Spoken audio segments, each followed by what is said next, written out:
spend on internet a day. 1/3 our life is spent on internet. Unfortunately, to compare with developing countries, they spend only 3 to 4 hours to compare Japan, Sweden, South Korea, and so on. This is what's happening. So what I'm trying to tell, this seminar is very good, and it's timing where we're going to give a proper directions.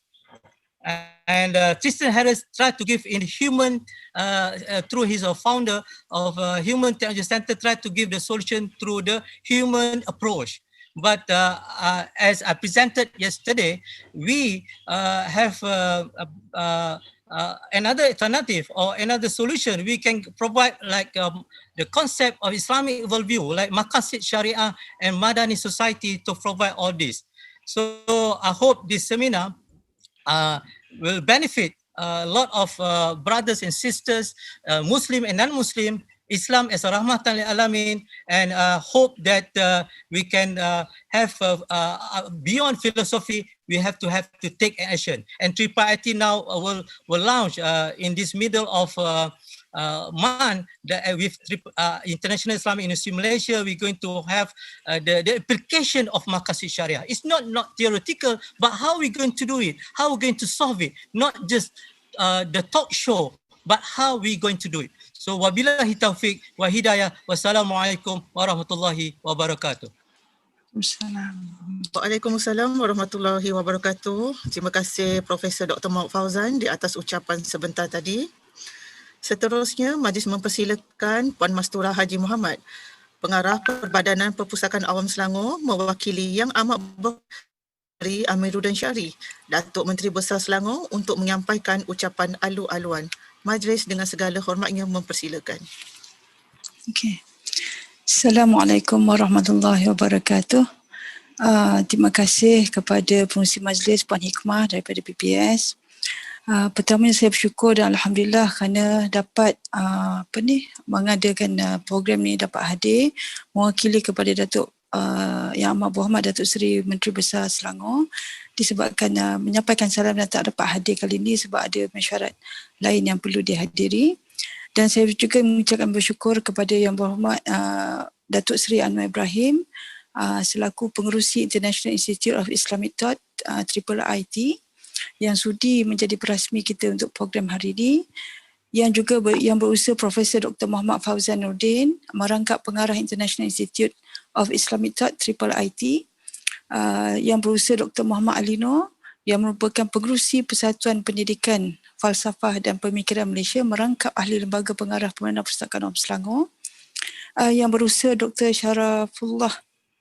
Syafarullah bin Abdul Rahman, pengarah kepada Seminar Falsafah Malaysia kali ke-8 kali ini, dan yang juga tak lupa kepada pengucap utama kita iaitu Profesor Emeritus Dr. Osman Bakar daripada Universiti Islam Antarabangsa Malaysia, Profesor Emeritus Syahrir Muhammad Zain, Fellow di Pusat Dialog Peradaban Universiti Melaya, Profesor Kai Yuan Chen, Universiti Kebangsaan Yang Ming, Taiwan, dan juga kepada div-div jemputan dan dari dalam dan luar negara seperti mana yang Prof Dr. Fazan cakap tadi dan juga kepada para pembentang ketah kerja dan moderator Seminar Falsafah kali ke-8, dan pada datuk-datuk, datin-datin, tuan-tuan, puan-puan, hadirin hadirat yang dirahmati Allah sekalian.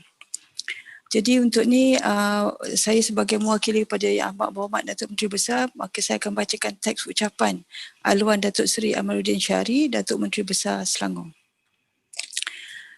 Alhamdulillah, bersyukur kehadrat Allah kehadrat ilahi kerana dengan limpah kurnianya dapat kita teruskan penganjuran Seminar Falsafah Malaysia kali ke-8 ini secara maya. Dalam usaha kita untuk membangunkan Selangor sebagai negeri yang kekal maju serba-serbinya, baik prasarana maupun pemikiran, beberapa pertimbangan ilmiah, intelektual, strategi dan amali perlulah difikirkan bersama. Pertimbangan ilmiah dan intelektual itu memanglah sangat memerlukan tenaga fikir yang bukan sedikit. Artinya kita perlu membelengkan tenaga fikir yang berhimpun di IPTA dan IPTS di Selangor bagi tujuan memahami permasalahan yang timbul saban hari di Selangor, baik permasalahan yang menyentuh hal-hal kebendaan maupun menyentuh hal-hal kemanusiaan, malah boleh saja menyentuh hal-hal ketuhanan. Bukan setakat memahami, dan pasukan-pasukan pemikir ini perlu juga mencadangkan jawapan-jawapan jangka pendek dan jangka panjang bagi mengendurkan sementara lalu kemudiannya menyelesaikan masalah-masalah yang timbul. Namun salah satu keperluan asas boleh memberikan tanggungjawab kepada pasukan-pasukan pemikir yang bertugas adalah keperluan yang digelar sebagai bibliografi Selangor. Atau dengan bahasa mudahnya, apakah semenjak penubuhan Selangor pada tahun 1769 itu, malah sebelumnya lagi, sewaktu beberapa bahagian tanah Selangor ini di bawah pentadbiran Melaka, Sungai Ujang dan Perak, adakah kita memiliki semua bentuk bahan bertulis berkenaan Selangor? Itu dia punya matlamat kita. Kita tahu bahawa Ptolemy mungkin sahaja memaksudkan Sungai Kelang dalam peta yang dilukisnya pada tahun 100 Masihi.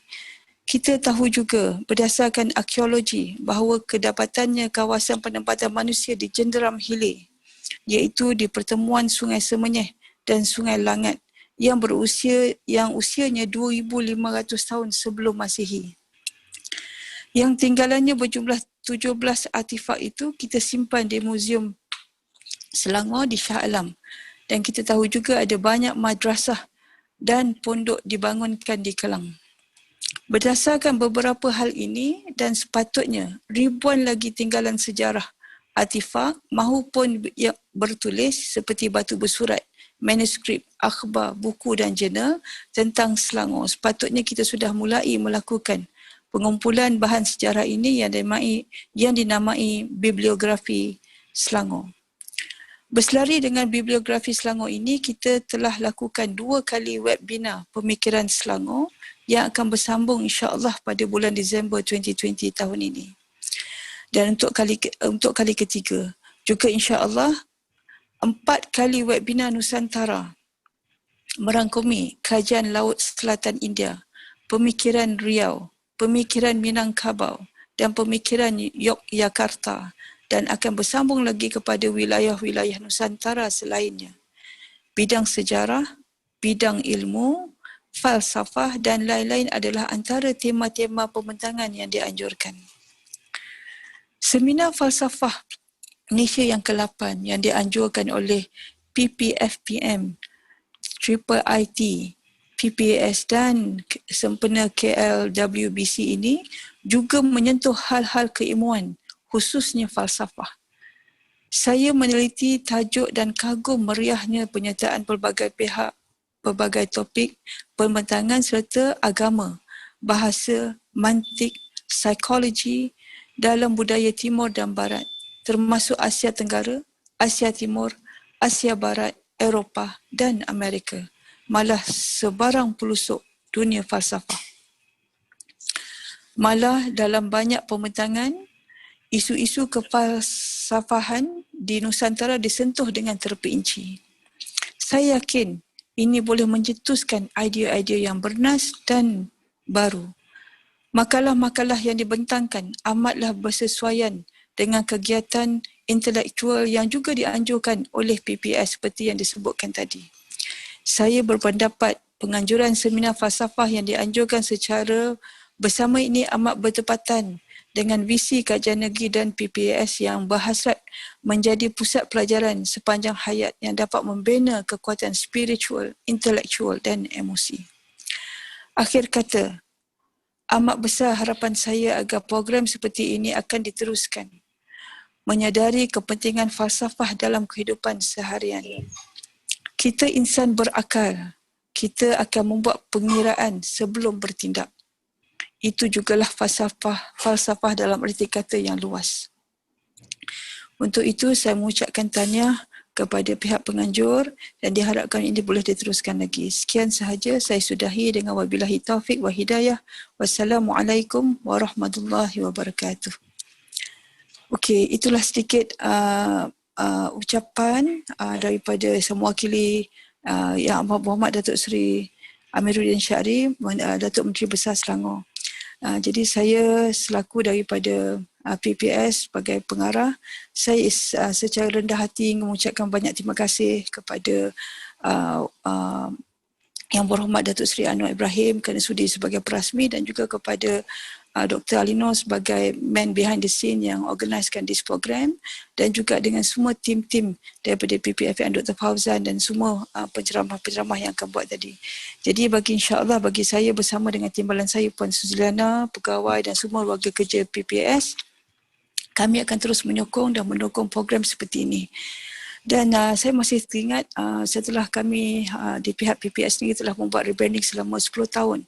Kami dah upgrade library supaya all the library have the best facilities untuk di seluruh Selangor. Kami ada 103 dan kita boleh buat program-program falsafah ni di setiap ceruk 56 dun di Selangor. Jadi diharapkan semoga cetusan pemikiran dan idea bernas daripada seminar ni akan menggerakkan lebih ramai pemimpin yang mempunyai empati kepada masyarakat dan benar dalam tindakan dan kata-katanya. Itulah harapan kami daripada pihak warga kerja di PPS dan juga saya mewakili semua masyarakat.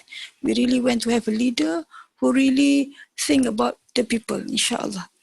Walaupun keadaan semasa ekoran pandemik COVID-19 ni kita hadapi, tapi alhamdulillah kita dapat buat secara maya, dan saya pasti ada hikmah yang besar di sebalik COVID-19 ni. Sesungguhnya COVID-19 ni adalah diturunkan oleh Allah, maka hanya Allah jualah yang boleh mengangkatnya. Maka Allah jaga kita dengan kita jaga kita. Jadi saya sekali lagi bagi pihak PPS mengucapkan banyak terima kasih kepada IIIT, kepada PPFM yang selaku yang menganjurkan dan organisasi yang behind the scene. Terima kasih banyak. Assalamualaikum warahmatullahi wabarakatuh. Waalaikumsalam warahmatullahi wabarakatuh. Terima kasih Puan Mastura di atas ucapan yang diberikan sebentar tadi. Hadirin hadirat yang dihormati sekalian, tak molek jika ada alu tiada lesungnya, tak berguna jika ada dayung tiada perahunya. Tak lengkaplah majlis kita jika yang berhormat tidak berbicara. Justru itu, majlis dengan segala hormatnya menjemput Yang Berhormat Datuk Seri Anwar bin Ibrahim selaku pengerusi International Institute of Islamic Thought untuk menyampaikan ucapan, seterusnya merasmikan Seminar Falsafah Malaysia kali ke-8. Dipersilakan.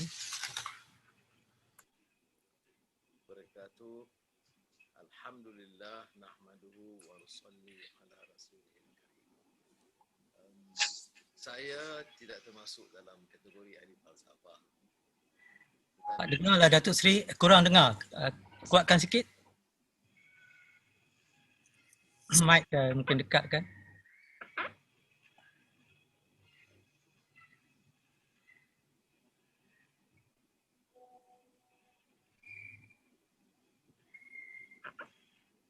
The video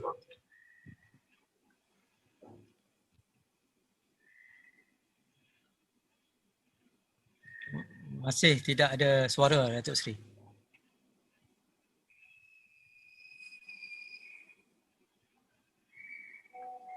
Alhamdulillah, we have 205 participants currently from United States, from Michigan, Japan, Maldives, Pakistan, Indonesia, Philippines, of course Malaysia. Tafadhal Datuk Seri.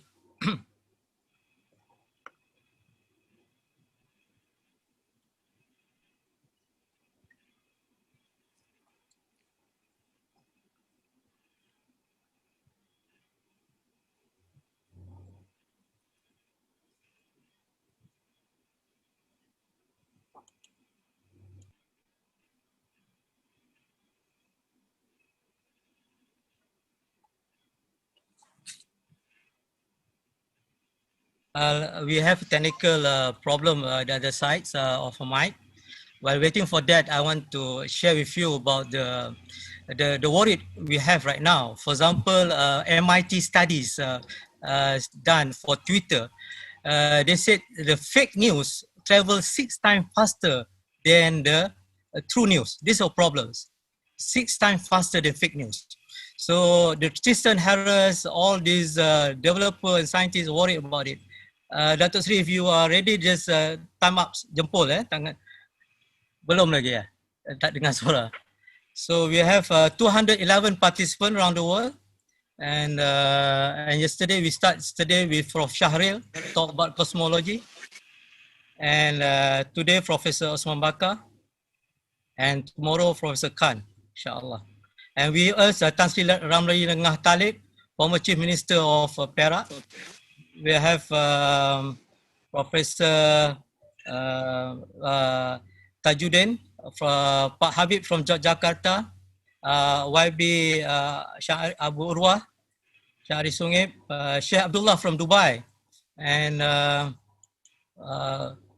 Prof Sarjit from UPM, and Scott Jordan, American, British, now in Malaysia, Prof Aslam, Datuk Jamil Osman, and we have Prof Zain from Philippines, and around the world, Alhamdulillah.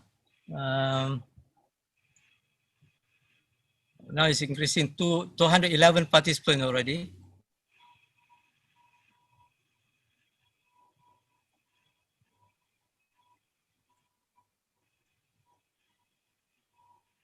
And Prof,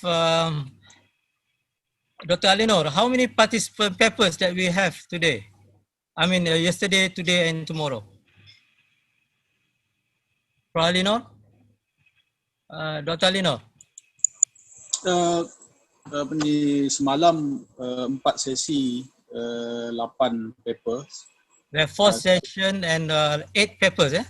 Yeah, 8 papers and 1 ucap tama, dan today satu ucap tama dengan saya rasa 8 papers juga sehingga ke malam. Okay, ada 4 session juga untuk hari ini. Sama juga seperti besok ada 8 papers and satu invited speaker yang dari Taiwan, Professor Kai, yang bercakap dalam neurophilosophy. InsyaAllah. And Professor Emeritus Dr. Osman will his title is The Complementary Roles in Philosophy and Religion in Civilization Building, insyaAllah.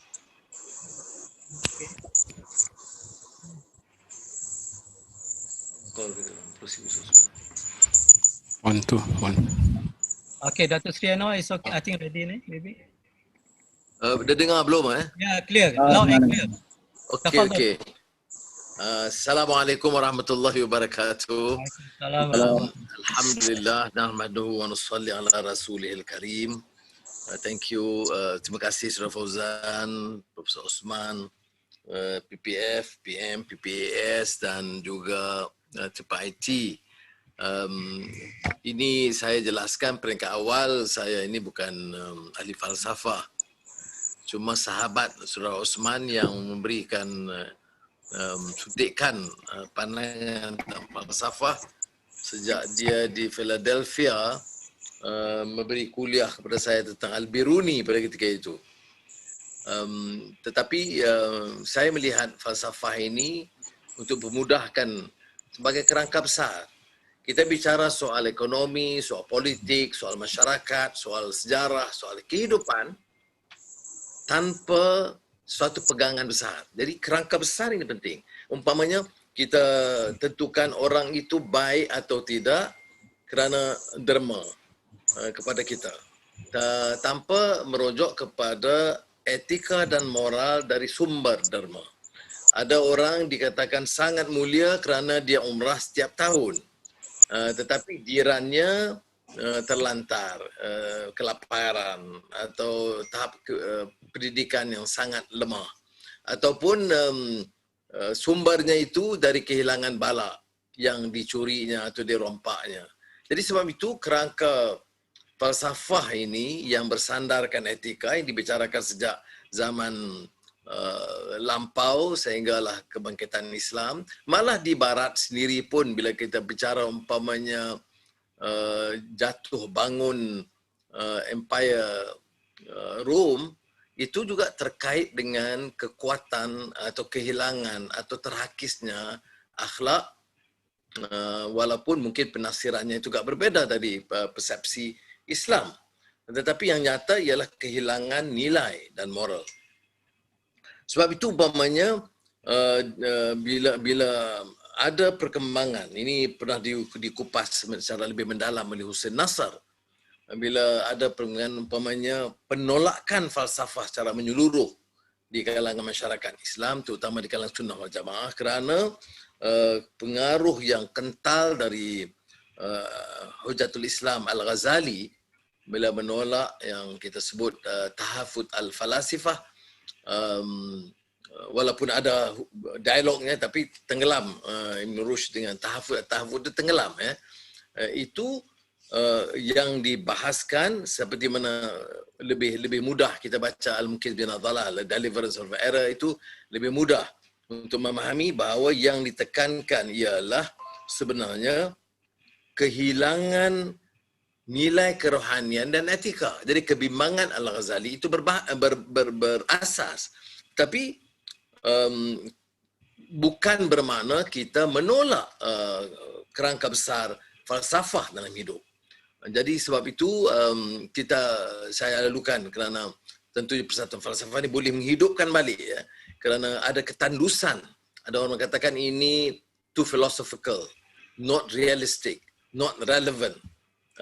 Jadi ini menyebabkan ada keengganan kita bicara dan mengkaji falsafah kerana dia bukan lagi utilitarian dari segi bidang pekerjaan. Jadi mahasiswa tidak digalakkan. Padahal pada hemat saya, kerangka besar, walaupun kita tak guna istilah falsafah, kerangka besar pemikiran itu harus ada yang terkait dengan soal agama, soal akhlak, soal nilai.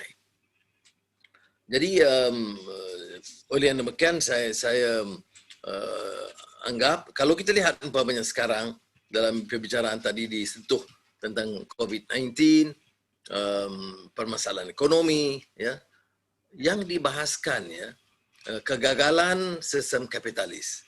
Kalau kita baca Reconstruction of Religious Thought in Islam oleh Muhammad Iqbal, katanya pertembungan kapitalisme dan komunisme atau sosialisme itu adalah pertembungan di antara apa yang disebut pertembungan budaya yang sensate, budaya yang materialistik. Ya.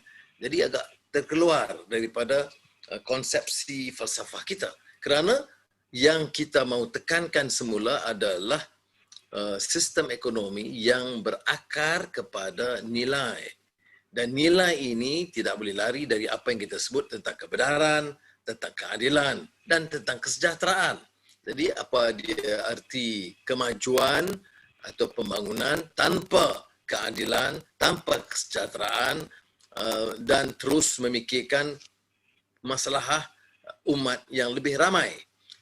Ini bagi saya penting untuk kita hujahkan supaya orang bicara soal ekonomi ini tidak hanya dari segi angka pertumbuhan ataupun pelaburan asing, tetapi dari sudut konsep yang boleh menjamin keadilan, kesejahteraan, kerana sumber yang diperoleh itu harus diagihkan secara adil dan bersama. Ini sekali lagi saya katakan, perlu kita bawa semula sama ada konsepsi dari yang berakar kepada alih-alih ekonomi Islam atau juga yang barat seperti John Rawls yang banyak bicara tentang distributive justice, yang sebenarnya bukan ekonomi per se tetapi ekonomi yang terkait dengan etika dan moral yang menyebut tentang yang memperlihatkan kesungguhan kita berbicara kerangka besar the philosophy of economics, seperti juga philosophy of education.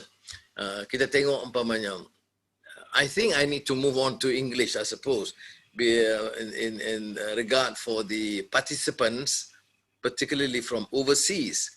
Apologies because my intro was a bit extended in Bahasa.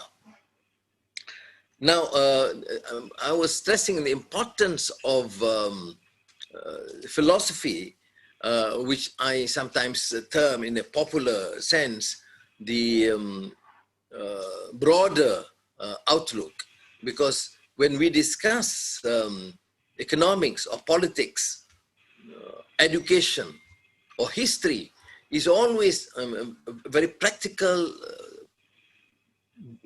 consideration without regard to the broader view on values and ethics. We had a problem.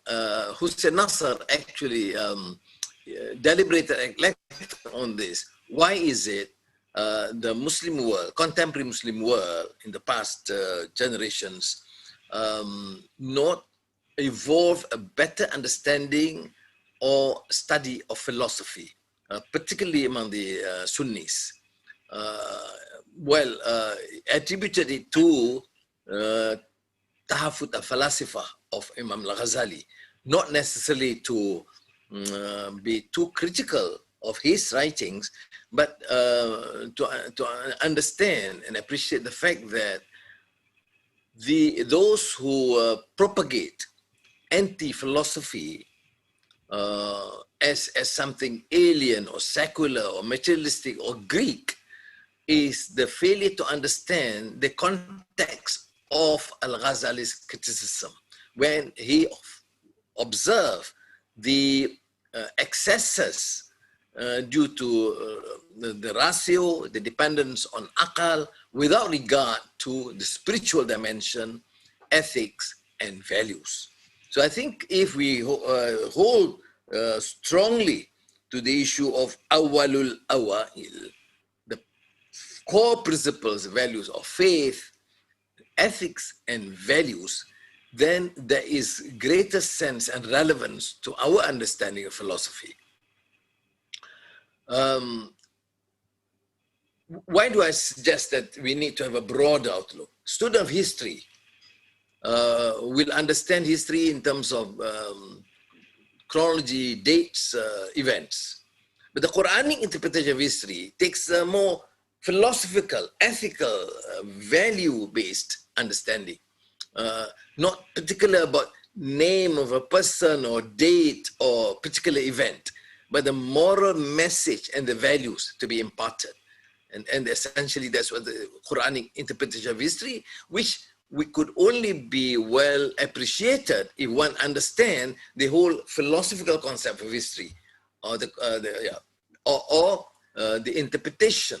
As you know, in the tafsir, we have translation, we have tafsir, and we have ta'wil, precisely because without the understanding of history, of antecedents of history, of context, and also the overall maqasid of the Sharia, or the entire maqasid of the understanding, we will not be able to grasp the and ta'wil and tafsir of the Quranic essence and message. And that to me is the relevance of philosophy, which need to be imparted as a popular subject. We may call it a Madani society, you may call it a civilized society, but essentially it is a broader understanding, a broader dimension.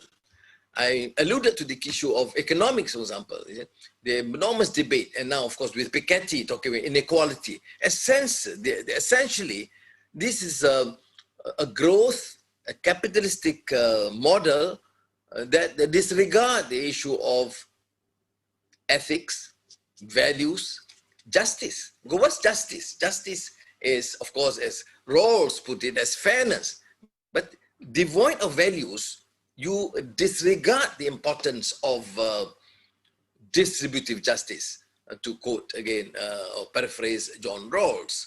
So to my mind, again, even understanding of economics, we must see the greater dimension. Piketty talks about inequality. We have been talking about it for generations. But when it comes to application or implementation of economic programs, is still purely capitalistic, materialistic approach without regard to the issue of ethics or morality. And some of our sheikhs will talk about morality in terms of, okay, no gambling, no riba, without this focus on the fact that distributive justice is a core principle in Islamic economics, which viewed from a broader philosophical framework. The other minor issues, and Osman is speaking after me, I'm not able to compete him in the subject. I can compete him on issue of governance and politics probably, but not philosophy. The issue of civilization, among Muslims, among the Chinese, among the Indians, there's of course the great throes of nostalgia, okay? The great Islamic civilization. Okay, understanding is important, but it cannot be purely nostalgic. Okay? It needs to be explored. For Malaysia, for example, because we live in the multiracial, multicultural society, a Muslim understanding of Islamic civilization is fundamental, but our understanding of Chinese civilization, Indian civilization is equally important, other than understanding Western civilization, but not purely for the purpose of nostalgia, but also, but it's important to appreciate that finally the civilization is an evolutionary process. There are fundamental principles, ingredients that can evolve a society. This is very much Khaldunian from the nomadic Umran to Umran Madani, where the civilization evolved, or Umran to Umran Hadari, to quote Ibn Khaldun. Yes, Abdurrahman Ibn Khaldun. Now, if we accept that it is an evolutionary process, then the society must have understanding, must popularize this concept, and work to ensure that it actually evolve. It is, in a sense, evolving and reiterative. Some of the core principles must be reiterated. Some of the fundamentals, the core principles remain. I mean, there will, of course, be change, which is necessary. And I think we need to then appreciate the fact that academics must initiate this in a more aggressive manner. And I of course, I'm glad to learn that the society has been active. It's not really popular compared to economic society or some political parties, but viewed in the societal context, in civilizational context, this sort of academic endeavor to initiate, to encourage a better understanding, it is really critical to my mind. Now, I get back to, for example, issue of the broader framework of understanding, which is essentially philosophy.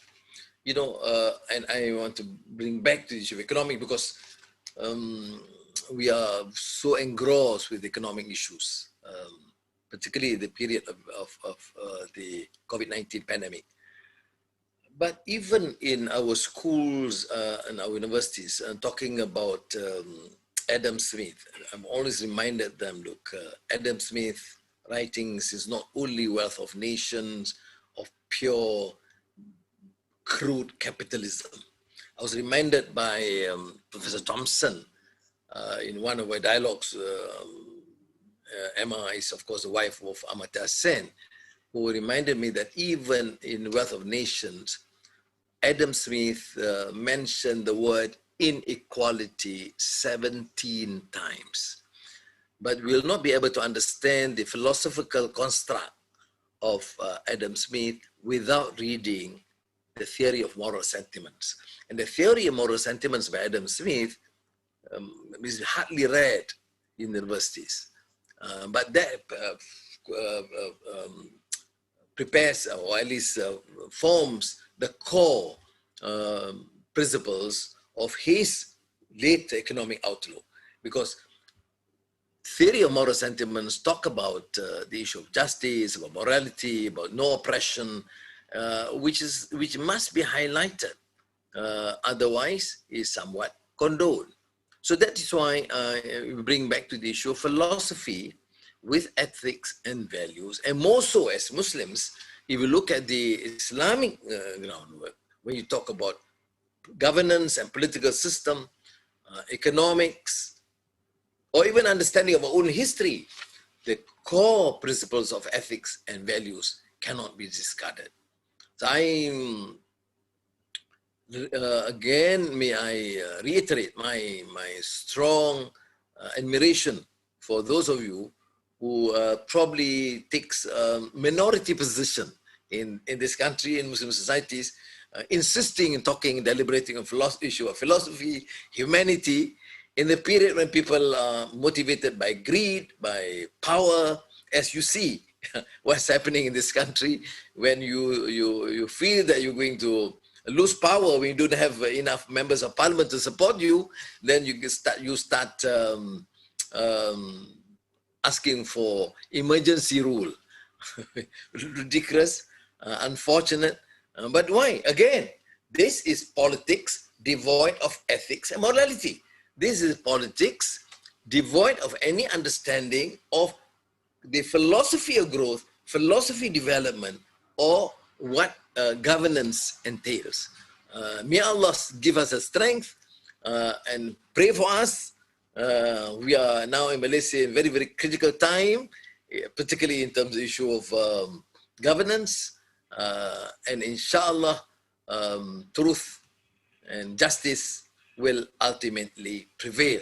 Thank you again to colleagues who has taken this initiative, and I must say that I'm quite impressed by the numbers of the more impractical guys who realize that philosophy, humanity must be well understood in the world where materialism and the need of today becomes more prominent and demanding.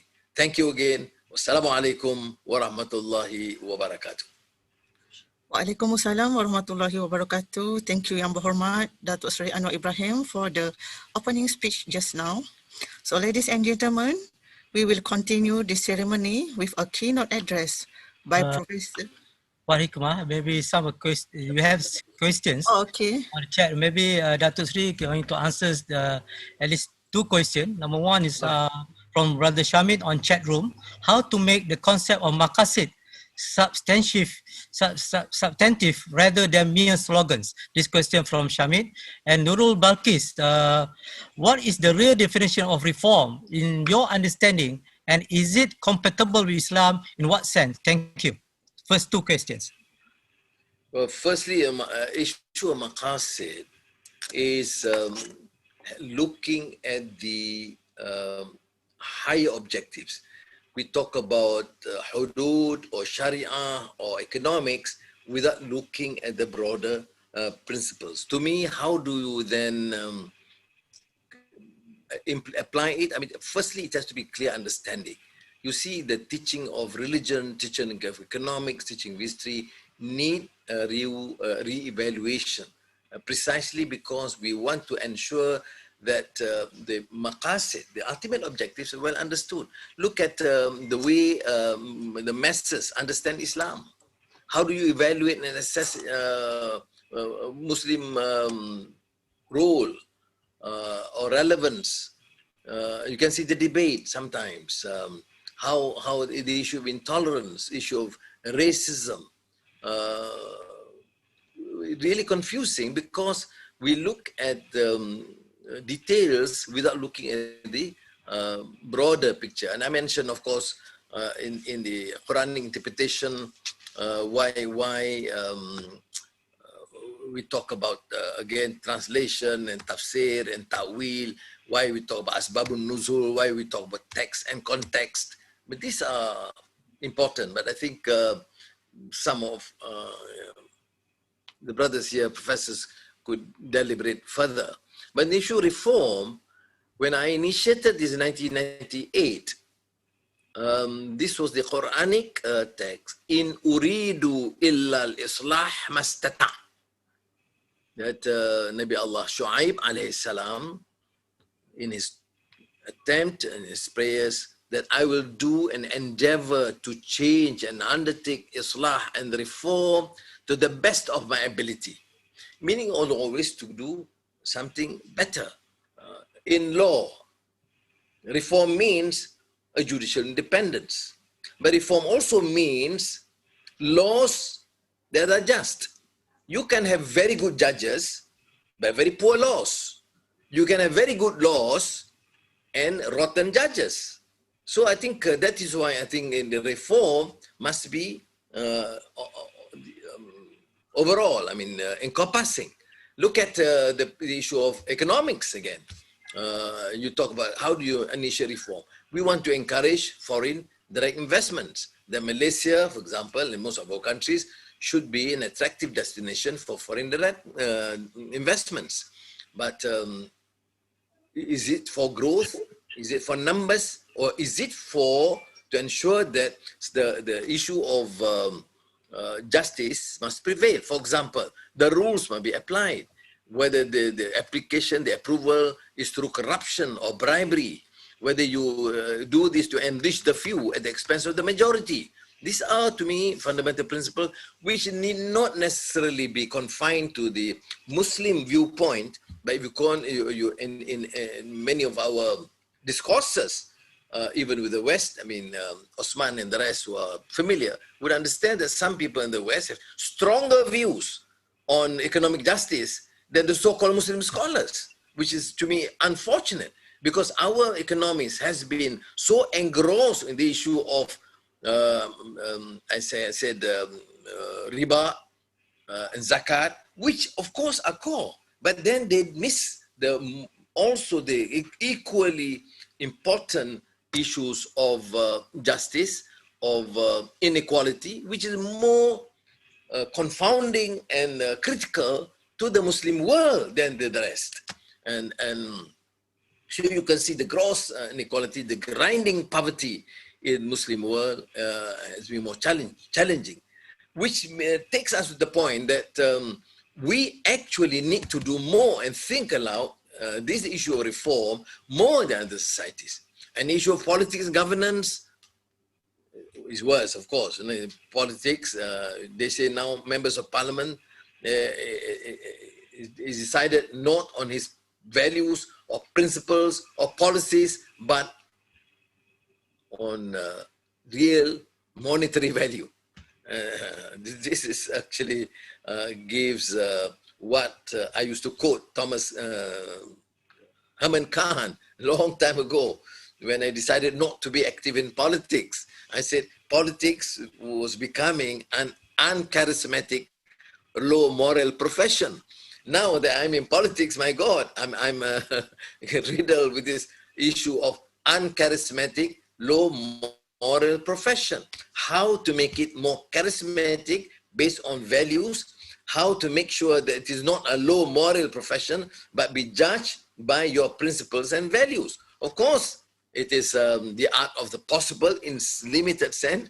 We need to meander, you need to negotiate, but there are some core values that you cannot compromise. So what I mean by reform is a societal reform.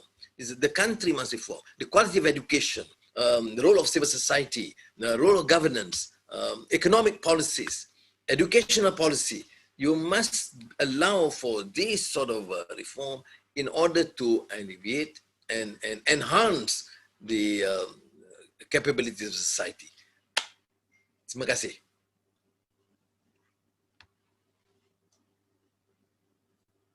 Okay. Okay, so Ibrahim from from IIIT actually. How do we inculcate the love of philosophy in a school when we do not have enough educators on the matter? Will it take a generation for this to happen?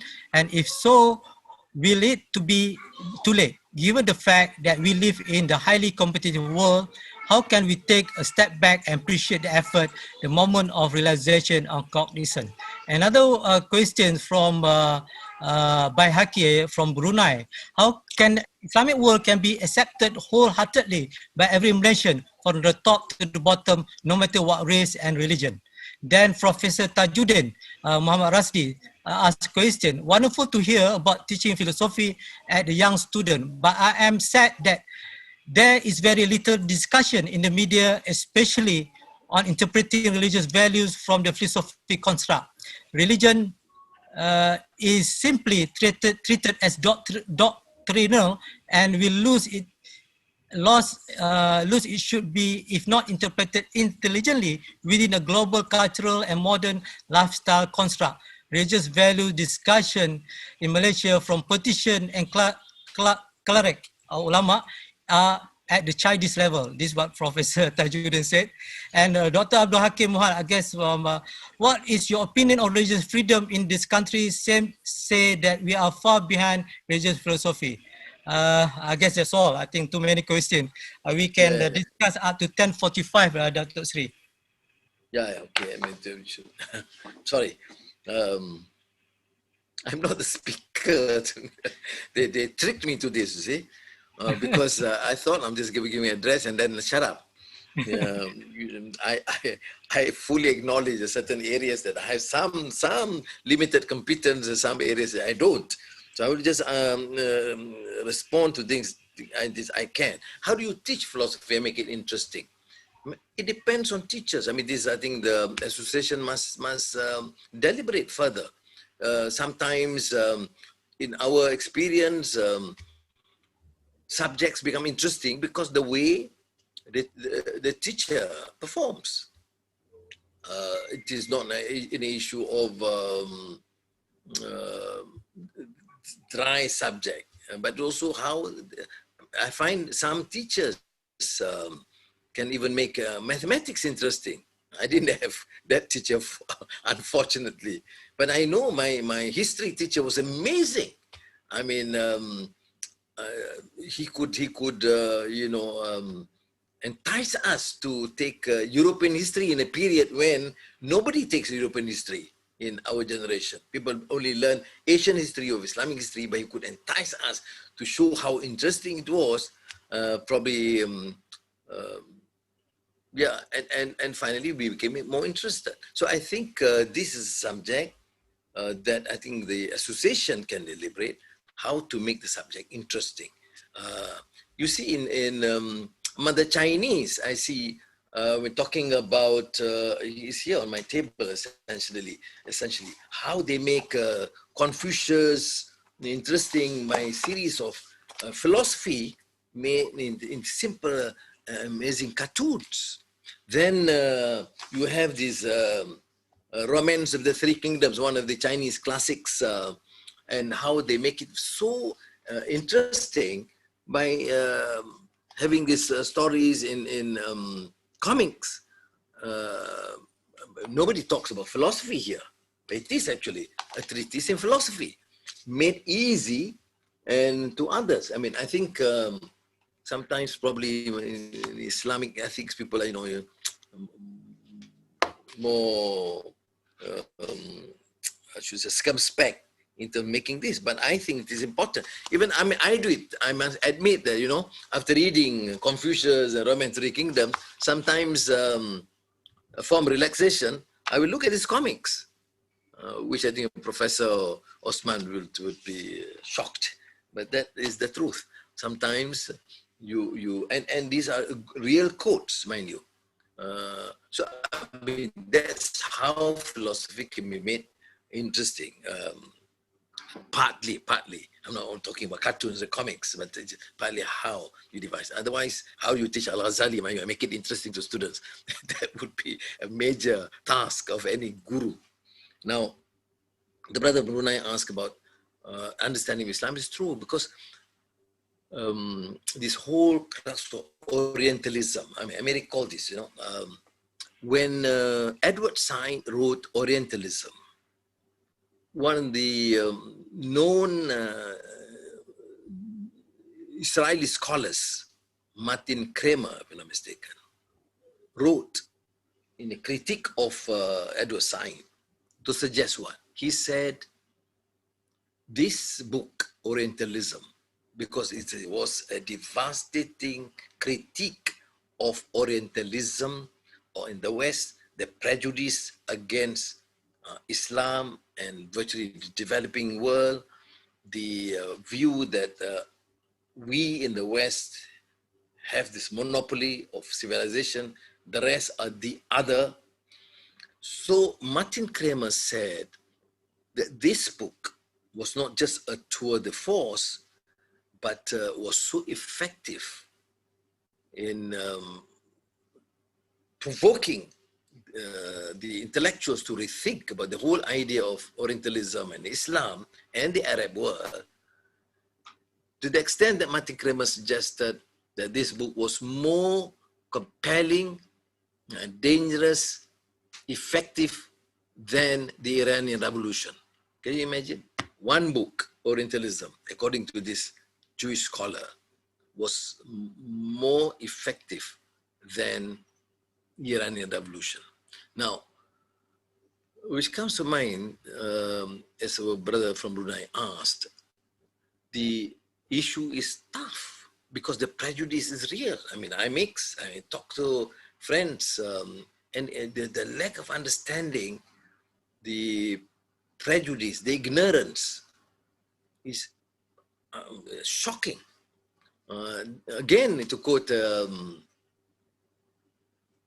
Edward Said, when he talks about it's not a clash of civilization of Huntington, but it's a clash of ignorance.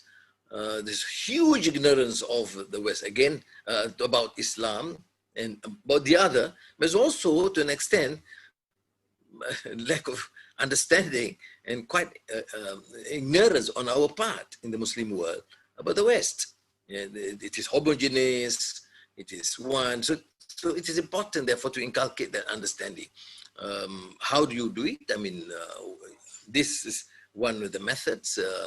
We write, we deliberate, we have seminars, we encourage all to participate, Muslims, non-Muslims, without prejudice, and this is, to me, critical. Brother Tajuddin, I think the issue of philosophy was not very clear, the question, but I think philosophy, how to encourage the further discourse, and how about the religious view. I'm not sure, but you mean to say that some of the clerics may not support this notion? I think, to my mind, leave the clerics alone. I mean, some of the traditional scholars, some at times have problems not only with this the party, it's like party, in terms of how they view. They think that we are too liberal. What's so liberal? Also, because we are multiracial, how do you then work and in da'wah, in politics, in governance, without regard to the presence of non-Malays and non-Muslims in this country? Or, for that matter, how do you talk about a global order without regard for the Chinese or the Arabs or the Indians or the Americans or the Europeans? So how do you then encourage this sort of discourse? I think, Professor Tajuddin, you realize that it also begins with our understanding. Our students have also the need to understand the other. Because when I was, having some relation with the IIU then, I suggested that we always condemn or criticize the West for not having enough effort to objectively understand and study Islam.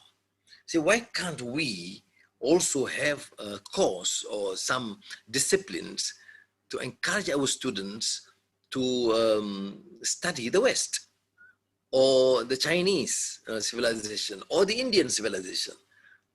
Then it would be morally acceptable for us to then be more critical. And when we study Chinese civilization and let the Chinese articulate their own views, it's not just from our point of view and the prejudice against them. That I did encourage in our universities to undertake this. Then in our dialogue with the West, we say, look, at least we have this effort done. Dr. Hakim, I'm sorry, regarding religious freedom.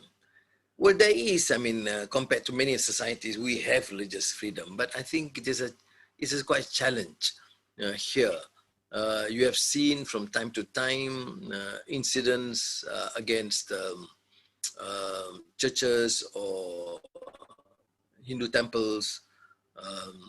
If they have been constructed according to the laws and the rules established in this country, we must give them the protection and respect. There was an incident in the old government in the state of Selangor where when they demolished a 100-year-old temple. And then I took a stand that that's wrong, that was wrong, and you need to allow them to install. Of course, many complain and say, look, not in India. Hindu fanatics have done so much harm to Muslims, including the Babri Mosque. I said Muslims should not counter by equally giving an unjust treatment. We must show we are morally coherent and consistent, and we cannot be practicing that sort of a double standard. I was in India, in Bombay once, in one of the seminars, and then there was a big hoo-ha. Then that was just soon after the demolishing of the Hindu temple, and I gave this defense of the Hindu temple. And of course, here some of the clerics and the Islamists attacked me ferociously for defending, for defending the Hindus in India, when the Indians, many of the Hindu fanatics were attacking Muslims. But I say if they heard, I was equally firm. I said, I do this in Malaysia because it is my conviction, as I would wish in India, the Muslim minority must be equally protected, and we cannot condone any unjust acts, oppression against the minorities here. But how do I then morally can be considered defensible if I go to India and say it's okay to demolish Hindu temple in Malaysia? Then the Hindus will, and you can imagine the plight of the Muslims then. How can we defend? Well, I don't mind the Hindu temple to be demolished because we are the majority. Islam is the religion of the federation. What happens to the Hindus in India? But precisely because I stood firm that this is in Malaysia, Islam is a religion of the federation, we must recognize that. These have been contract and clearly constitutional guarantee the role of Islam, the Malay rulers, Bahasa, and also special Malay privileges. But at the same time, the constitutional protection for the right of the non-Muslims must be there and must be honored. They are citizens of our country, and they must be. I mean, I have lost a lot of some support in the rural heartland among the Muslims because they say that I'm too tolerant of the non-Muslims and too liberal. I don't understand that, because to me, I have great confidence in this value of Islam. I feel that as a Muslim, I need to try my level best, as I said, Islah Mastata, to show that Muslims are just, not cruel, not oppressive. And I think this is the best effort to portray the teachings of the religion. But of course, it's very, very challenging because religion, culture, race, language can be very emotive. People will disregard religion, disregard this. Tribalism, I mean, has been throughout Muslim history, despite the fact that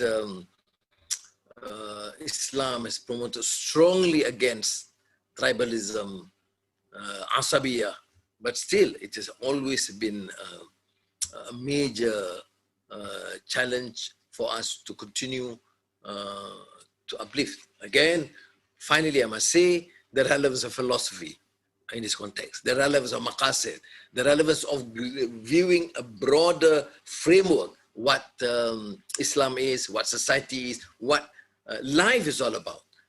I wanted to initially to mention one great Malay Indonesian scholar, Haji Abdul Malik Karim Amrullah Hamka, who tried to popularize the word falsafah, philosophy, and by writing a series of books, including what we consider falsafah hidup, and they make it very easy, simple explanations to popularize the word falsafah and the value of philosophy in our life.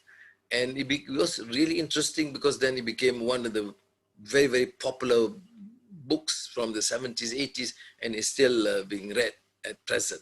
And I think the society probably may look at it in not a very deep, sort of a compelling academic treatise on philosophy, but to introduce a subject, why philosophy is important in our daily life. Thank you very much again. Wassalamualaikum. Alhamdulillah, we have more questions, but I think we have to stop now. We are running out of time. Currently we have 260 participants, and I really appreciate your time, busy time and tight schedule. But thank you very much, Dato'Seri. I will pass back to Chairwoman Hajah Hikmah. Okay, terima kasih Datuk Seri Anwar Ibrahim di atas kesudian menyampaikan ucapan perasmian dan juga menjawab beberapa soalan yang diutarakan oleh para peserta. Bagi yang baru bersama dengan kami, selamat datang diucapkan. Bagi yang telah hadir, semoga terus setia bersama dengan kami. So, majlis perasmian akan masih belum berakhir kerana sebentar lagi kita akan mendengarkan ucap tama yang akan disampaikan oleh Profesor Emeritus Dr. Osman Bakar. For that, I handed over the ceremony to Professor Muhammad Aslam Hanif to chair the next session. Please welcome.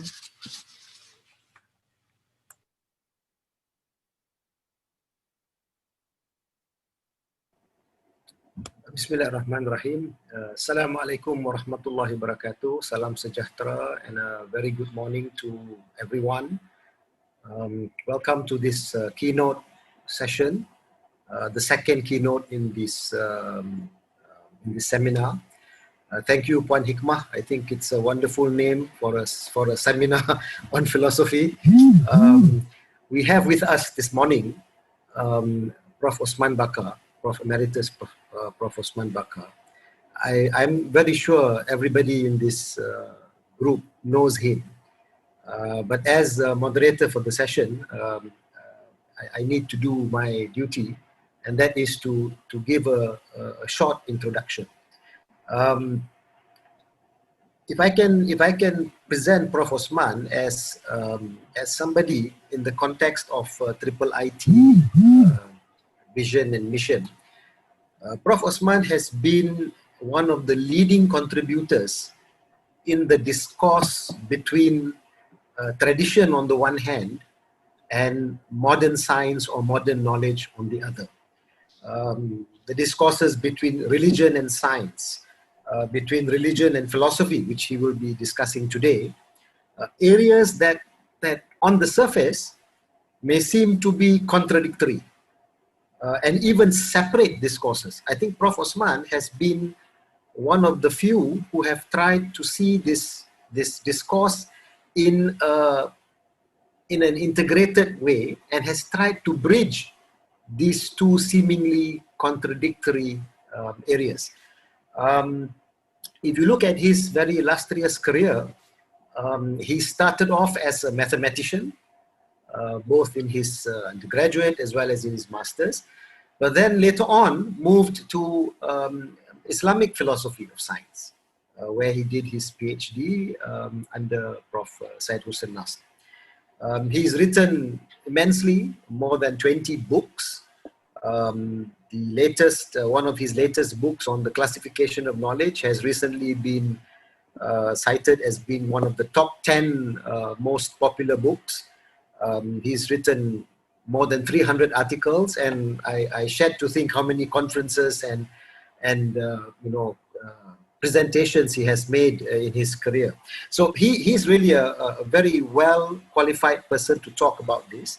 And today he will be presenting his keynote address on the complementary roles of philosophy and religion in civilization building. Yeah, a very important point, I think, in the case of Malaysia, in the case of the region, this idea of civilizational building is very, very crucial today, especially with all these challenges that we are facing, which seems to be actually taking us apart rather than bringing us together. So Prof. Osman, who has a very long background from his days in University Malaya, from his time in George Washington University, his time in Brunei Darussalam, and now back in IIUM with ISTAC, he is really the right person maybe to present his views. Keynote addressers usually don't have Q&A sessions, but I think organizers have said that we do want to allow sufficient time for question and answers. And therefore, Prof. Osman, really the floor is yours to speak as long as you want, maybe 50 minutes, 1 hour, and then we will try to open the session for questions after that. And we hope to end the session latest by 12:15 because we have other sessions after this. So with that very brief introduction, I now have the pleasure to invite Professor Emeritus Osman Bakar to make his presentation on the topic, the complementary roles of philosophy and religion in civilization building. Prof, the floor is yours. Assalamualaikum warahmatullahi wabarakatuh. A very good morning, salam sejahtera. Thank you, Professor Aslam, for the kind words. Thank you to all the previous speakers, particularly Dato'Seri Anwar just now. I missed the earlier one, but I managed to get to listen to Dato'Seri Anwar. And thank you very much to the organizers for inviting me to speak on this topic, the complementary roles of philosophy and religion in civilization building. Well, these two words, religion and philosophy, kind of two magical words that easily provoke people into discussion. Sometimes can be quite intense discussion, because it is a pleasant topic to talk about, but it can also be controversial. But my job today, this morning, is to talk about the complementary roles of the two. And when I say complementary roles, that does not exclude overlapping and common roles. In a sense, then when I talk about complementary roles, also talk about some of the overlapping and common roles. That is to be expected because there's no strict division.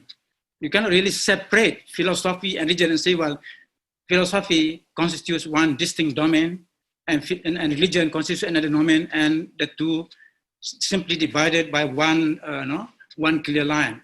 That's not the case.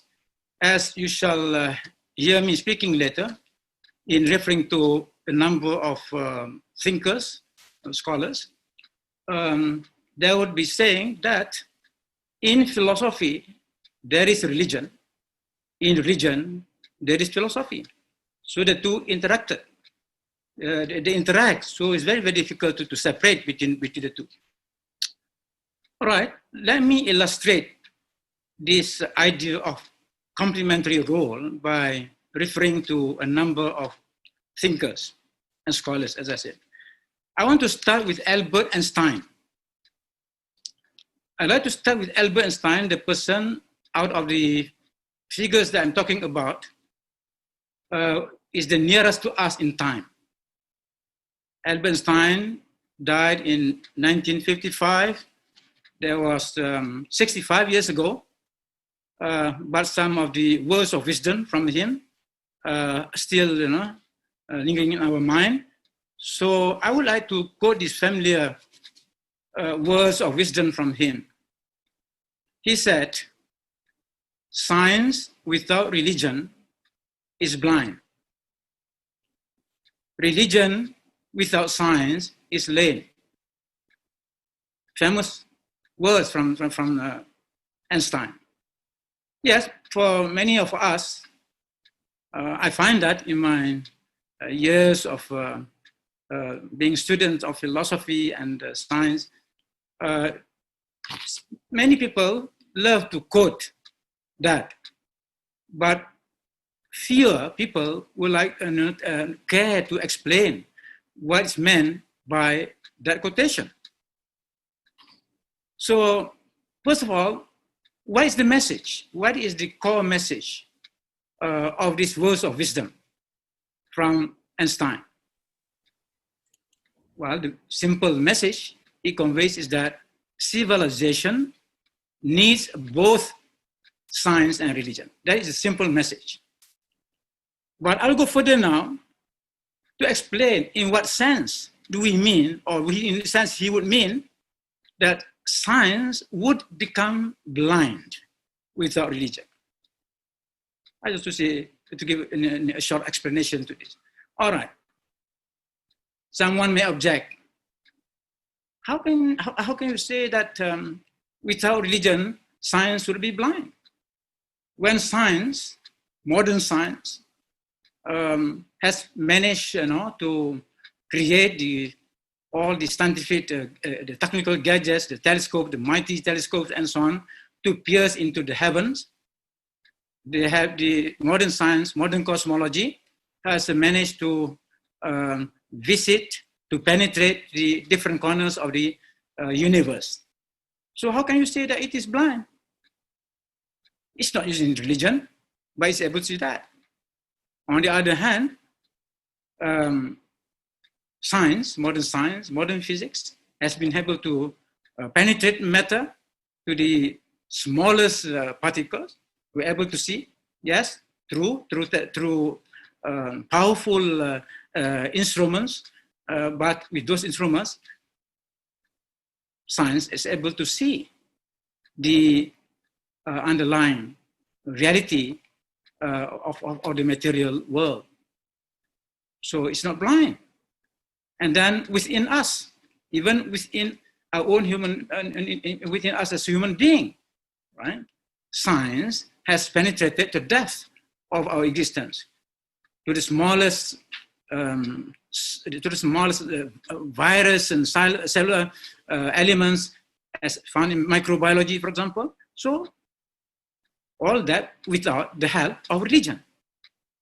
So science, not blind. So obviously then, when Einstein said that without religion, science would be blind, he means something else. He means something else. Yes, all those examples that I gave, science could see that, but where science is blind is that, number one, it is blind as to what its true nature is, what its true purposes is. So science is ignorant of its own nature, of its own purposes, of its own limitations. It knows of them. To be sure, science knows some aspects of it, but it doesn't know the whole truth about its nature, its limitations, its purposes. It needs something else. And this is where I think in a strict sense, the correct word would be science will be half blind, not blind. It is able to see half of reality, but it is not able to see another half of reality. It reminds us of the one-eyed Dajjal, the symbolism of the one-eyed. Sees only one reality, but does not see the other reality. So I think that's what I understand, having studied Einstein. And furthermore, see, Einstein, we have to understand the context in which he was making that statement. Einstein was different from many other scientists of our time, the so-called empirical scientists, whose experience is only what is the empirical experience. What cannot be empirically experienced does not exist, does not mean anything, right? And you have the philosophers like Bertrand Russell, whose reality is determined by logic. But Einstein is not that. And Einstein, the philosopher, not the same as Bertrand Russell, and not the same as many scientists whose reality means only what can be empirically proved and verified. Otherwise, it's not reality. But Einstein shares many common traits with classical Muslim philosophers, like the school of the philosopher scientists, the peripatetic school, Farabi, Ibn Sina, and so on. All right. So Einstein is closer to that school. So that's why in some of my writings I refer Albert Einstein as a philosopher scientist. He was both a philosopher and a scientist. And the science, after all, look at his theory of relativity. Today, some people say, how can we prove? Yeah, for Einstein, truths about reality can be proved other than empirical method. And one of the things that Einstein is famous for is the use of mathematical method. Mathematical method is not the same as empirical method, but he predicted many things which were only later to be empirically improved. But he didn't say that, okay, you don't believe because it is, I didn't prove it empirically. It doesn't mean that's not true. So later on, the empirical proofs came in. But for him, not only that, Einstein also believes in aesthetics of science. Very few people now, very few scientists now, would they say aesthetics proofs cannot be taken as scientific proof. But for Einstein, he said, what is beautiful must be true. It's aesthetic, the aesthetic thing. In other words, aesthetics does come into the picture in the design, in the construction of the universe by God. So simplicity is also is a proof of truth. Say, E equal to mc squared. It's very simple, but it's very, very powerful. It proves many truths through that formula. So that is that have to understand what he means that science would be blind without religion, because religion provides the other dimension that which science is blind. Now, how can we explain? In what sense? In what sense would religion be lame without science? Lame. Well, religion, precisely because religion needs proofs, needs rational proof, needs rational support, needs intellectual support. So just look, for example, at the 6 articles of the Islamic faith. Believe in God, believe in the angels, believe in the messengers and prophets, believe in the books, scriptures, revelation, believe in the last day, believe in divine determination and measure, qada and qadar. One, of course, you just accept that's on the matter of faith, based on faith. But there are many other people, many other Muslims, especially the philosophers, who want to understand those articles of faith in a rational manner. So if believers of a particular religion accept their religion purely on the basis of faith, they're going to be based on very, very shaky ground. Because the real faith is based upon knowledge. True faith is based upon knowledge. Faith that's not based upon knowledge, there is weak faith. So I think the religion needs science in order to be its true self, in order to be whole. Otherwise, religion will be on shaky ground. And religion does provide that space for science to play its role. So that's it. Without science, religion cannot stand by itself. Religion cannot walk, let alone run. Religion will be static, not dynamic.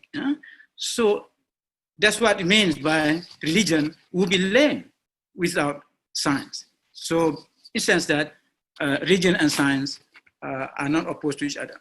All right, some people may object or say, Professor Osman, I'm now talking about quoting Einstein, I'm talking about religion and science, but the topic of our session is religion and philosophy. Isn't it different? Am I off the track? No, because for Einstein, when he understands science, includes also philosophy. Just look at his theory of relativity. Is theory of relativity pure science, as we some of us insist in? No, there's philosophy there. All right. So, of course, I'll come to the Muslim philosophers later, but that's it. All right. So, what is the complementary roles here that we see? Taking an example of science and religion in the words of wisdom of Einstein. Well, I noted here, science will make religion enlightened. Science will make religion enlightened. And religion will make science to be true, to be its true self, to be true to itself. Together, religion and science should be able, or will be able, to meet the spiritual, rational, intellectual, ethical, and material needs of human beings, both individual and collective. That is together. Together, that's what religion and science can do, can contribute. In other words, going back to the question, what are the fundamental needs of human beings? We must address this question. Religion is interested in addressing the needs of human beings in their totality. Philosophy is interested in answering the question, what are the needs of human beings? In a civilization that is complete, in a civilization as balanced, holistic, these needs will be met. So the purpose of science is not purely to meet the material needs of human beings, no matter how advanced those material goods delivered by science. Take, for example, the question of rational intellectual needs.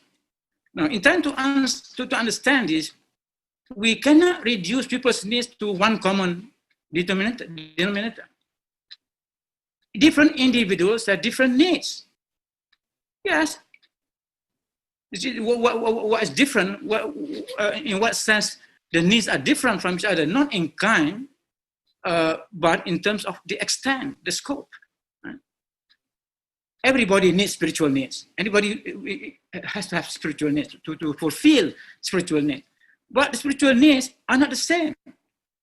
It will be wrong for a particular individual, a particular person, trying to judge the needs of other people based on their own needs.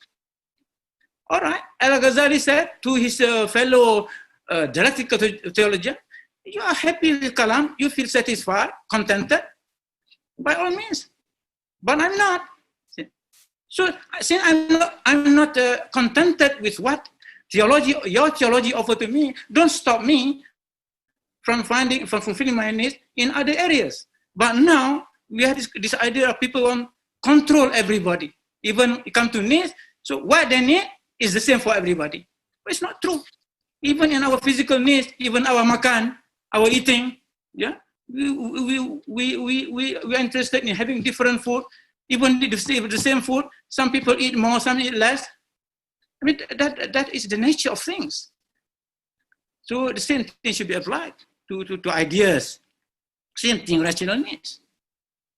Everybody asks the question, why? Why this happened? Why that happened? But this rational need is not the same. In other words, some people, you answer the question why, one statement is where they feel happy, contented. But some people, no.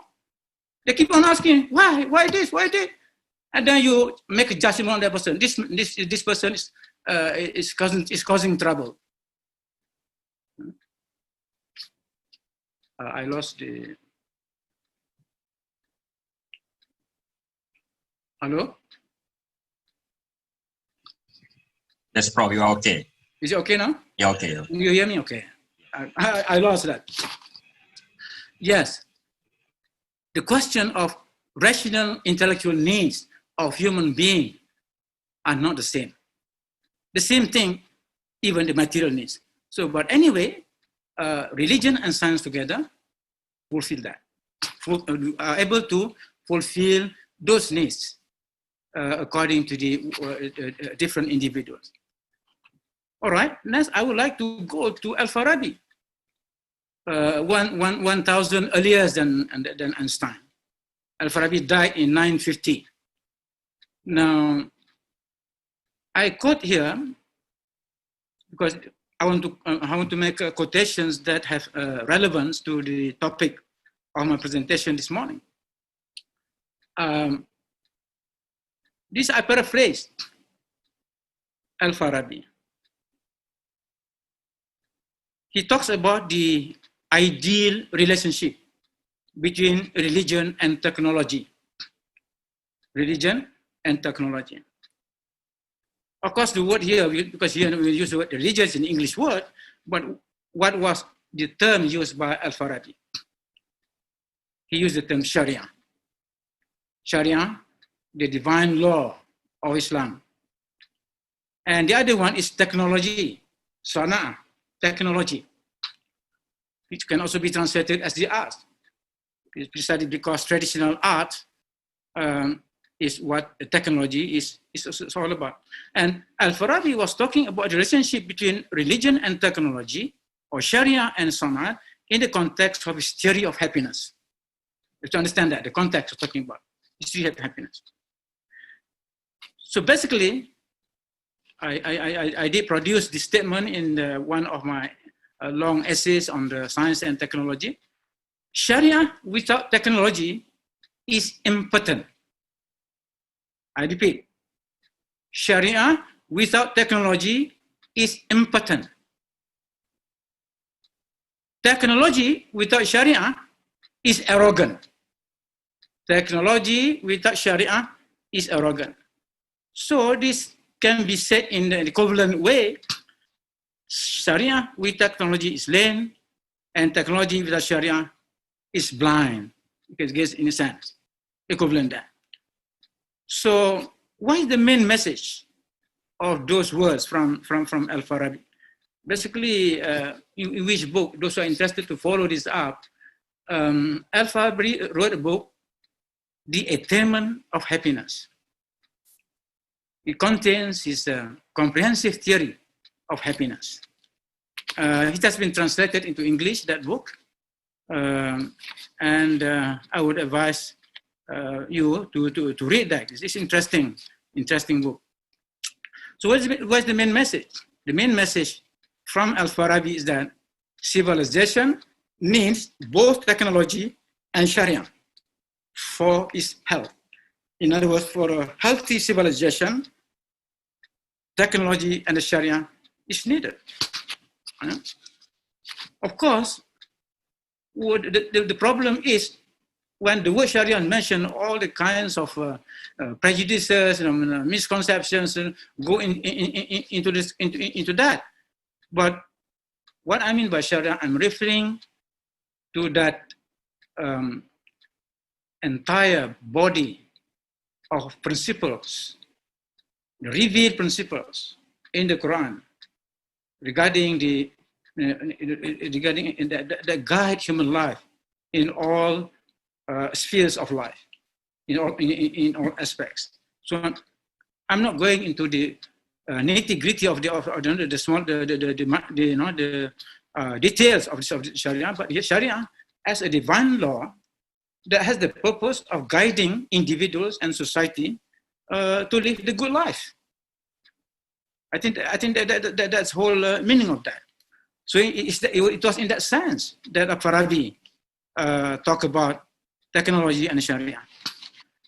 So the same thing as I did in the case of Einstein, I would like to explain. in what sense technology would be arrogant? In what sense technology would be arrogant without Sharia?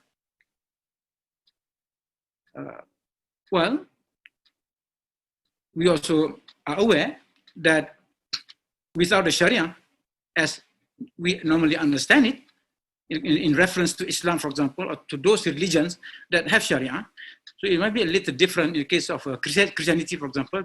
Christianity and Buddhism do not have the Sharia in the sense that Judaism and Islam have, for example.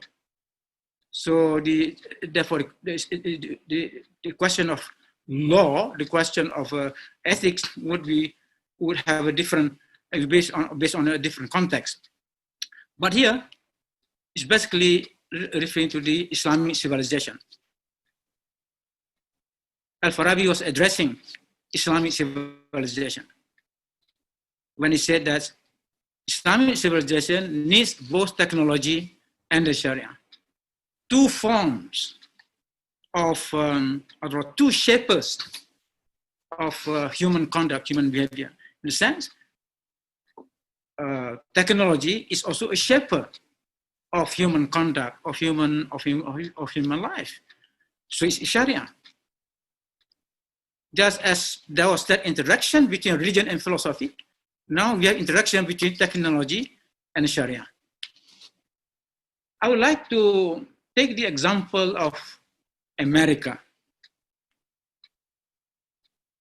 in talking about this relationship between technology and the Sharia. Because for America, of course, it's empty Sharia in the sense of the revealed law. But the belief in technology in America, more than even in other parts of Europe, in Europe, is the belief, the strong belief that technology is the solution to all human problems. Technology is the solution to all human problems. That is the Sharia of America. So the Sharia of America means that you don't need Sharia that is revealed by God, because technology is the kind of the efficacious, is the in all technology and the way of life. Every problem can be solved by technology. If it's not yet solved, just wait a little more time. Give a little more time, you will find the answer.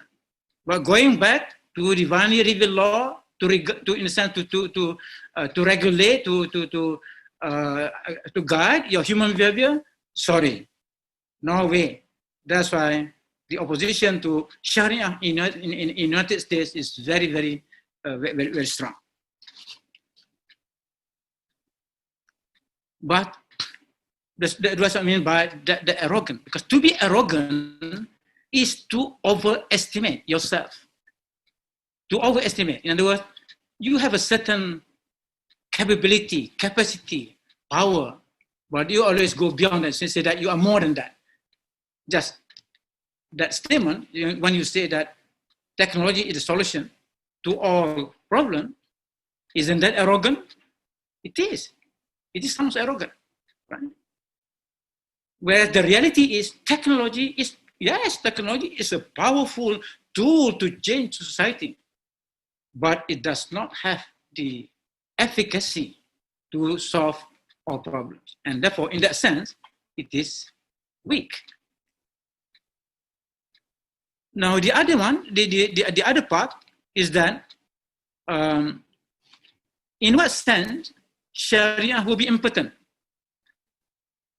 This will be contrary to what some Muslims believe, especially those, who the moment they have political power, they will shout in the street, then today we implement all the Sharia and all problems will be gone. You have that kind among the Muslims. So what's the difference between the counterpart and the secular counterpart saying that you have, with technology, we'll solve a problem. Now you had the religious, the religious. Hello, can you hear me? Hello. Yes, Prof. We hear you. Yeah, Okay, okay, yeah. loud and clear. Yeah. Technology. Yes, I said just now, according to Al-Farabi, that the Sharia would be impotent without technology. Well, what do you mean by that? By being impotent? Among others, this idea of impotence on part of the Sharia without technology is that the Sharia will be static, not dynamic.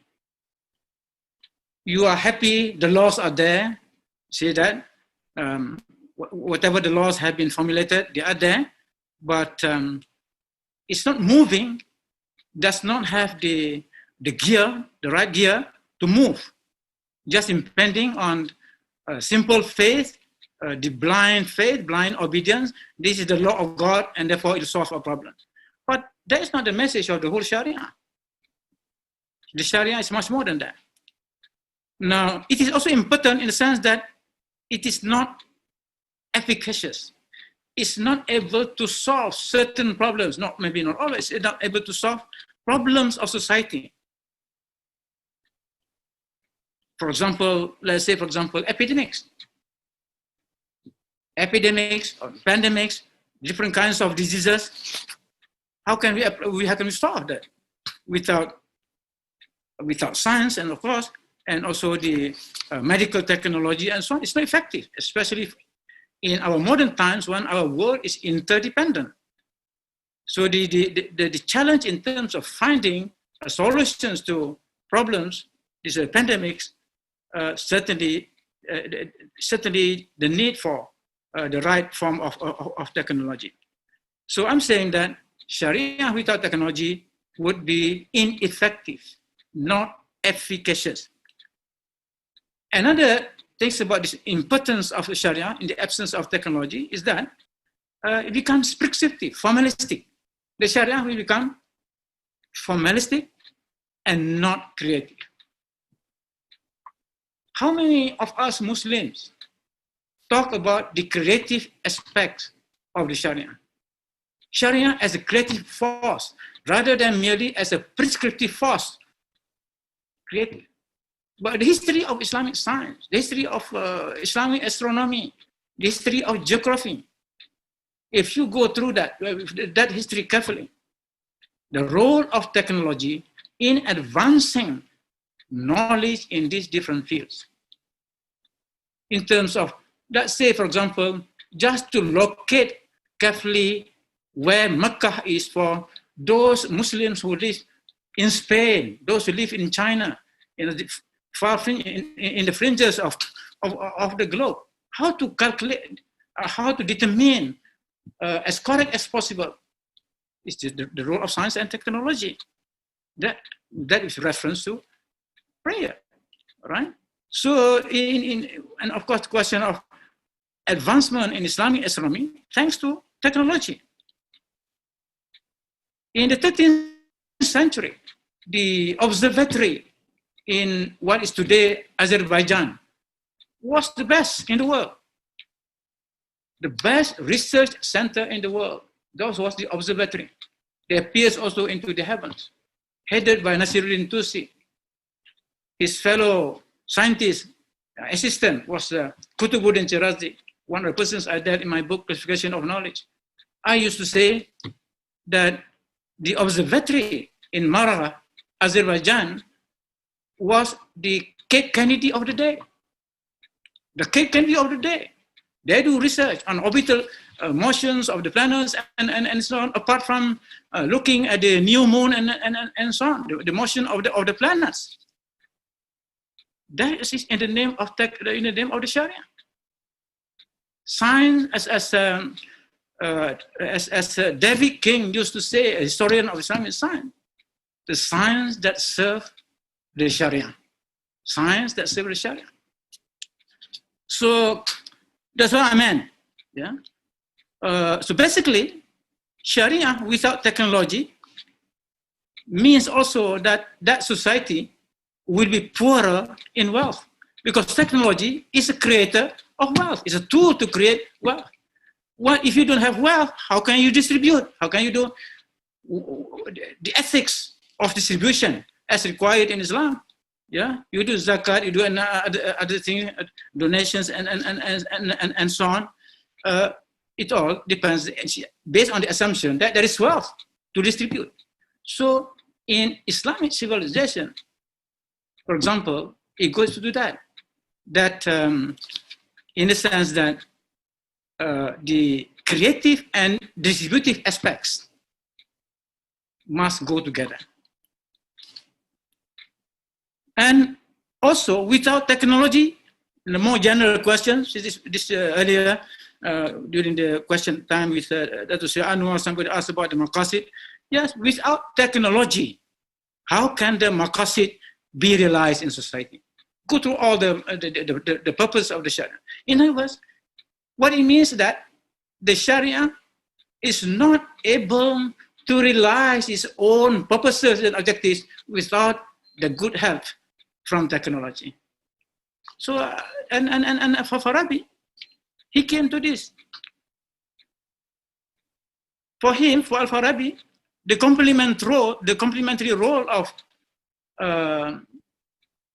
Sharia and technology is that technology would serve Sharia and its maqasid. Technology provides material tools and occasions for the flourishing of moral goods. That's one message that he gave. And as far as Sharia is concerned, Sharia would guide technology on its right, legitimate track to its real objectives. In other words, it's ethical. The pursuit of technology will be based on ethical ground. It is technology for the common good, not an empowerment of the rich, not an empowerment of the powerful. But Sharia is very, very concerned about technology that serves the common good. And together, Sharia and technology will help guarantee the attainment of happiness, because he talked all about that in the context of his theory of happiness. And of course, here happiness is both individual and societal. Where he talks more about societal. How can a society attain happiness? Of course, except for a few people nowadays, happiness is still not a category. It's not a kind of good that should be pursued. It should be, because very difficult. How difficult? Because people don't know what is happiness. Yes, it's true. Nowadays, people don't know the meaning of happiness. So if you don't know the meaning of happiness, how can you pursue happiness? Yeah? So such is the situation today. So please read Al-Farabi to find out what this happiness is all about. And what Sharia and technology can do together. It is balanced prosperity. Balanced prosperity in spiritual and moral goods, in artistic goods. I repeat, artistic goods, intellectual goods, and material goods. Again, like in the case of religion and science with Albert Einstein, now we see that now we converge this question of what are the needs of human beings. We need spiritual and moral goods. We need artistic goods. We need intellectual goods. We need material goods. Now I go to the third person, Al-Ghazali, who died in 1111. In the case of Al-Ghazali, it's saying almost, it's about the same in a sense, but it's put it in a different way. You know? As you can see, maybe before, still with regard to Al-Farabi. In the case of Farabi, we say religion and technology, but the word for religion is Sharia. Now, in the case of Albert Einstein, of course, the English word religion, but what he has in mind more is theology, more in sense of theology rather than ethics. But in the case of Farabi, Sharia. Later, I will tell you what is significance after talking about Al-Ghazali. So Al-Ghazali, a very, very profound statement that I really like. I mean, again, Al-Ghazali was one of the thinkers I did my PhD thesis.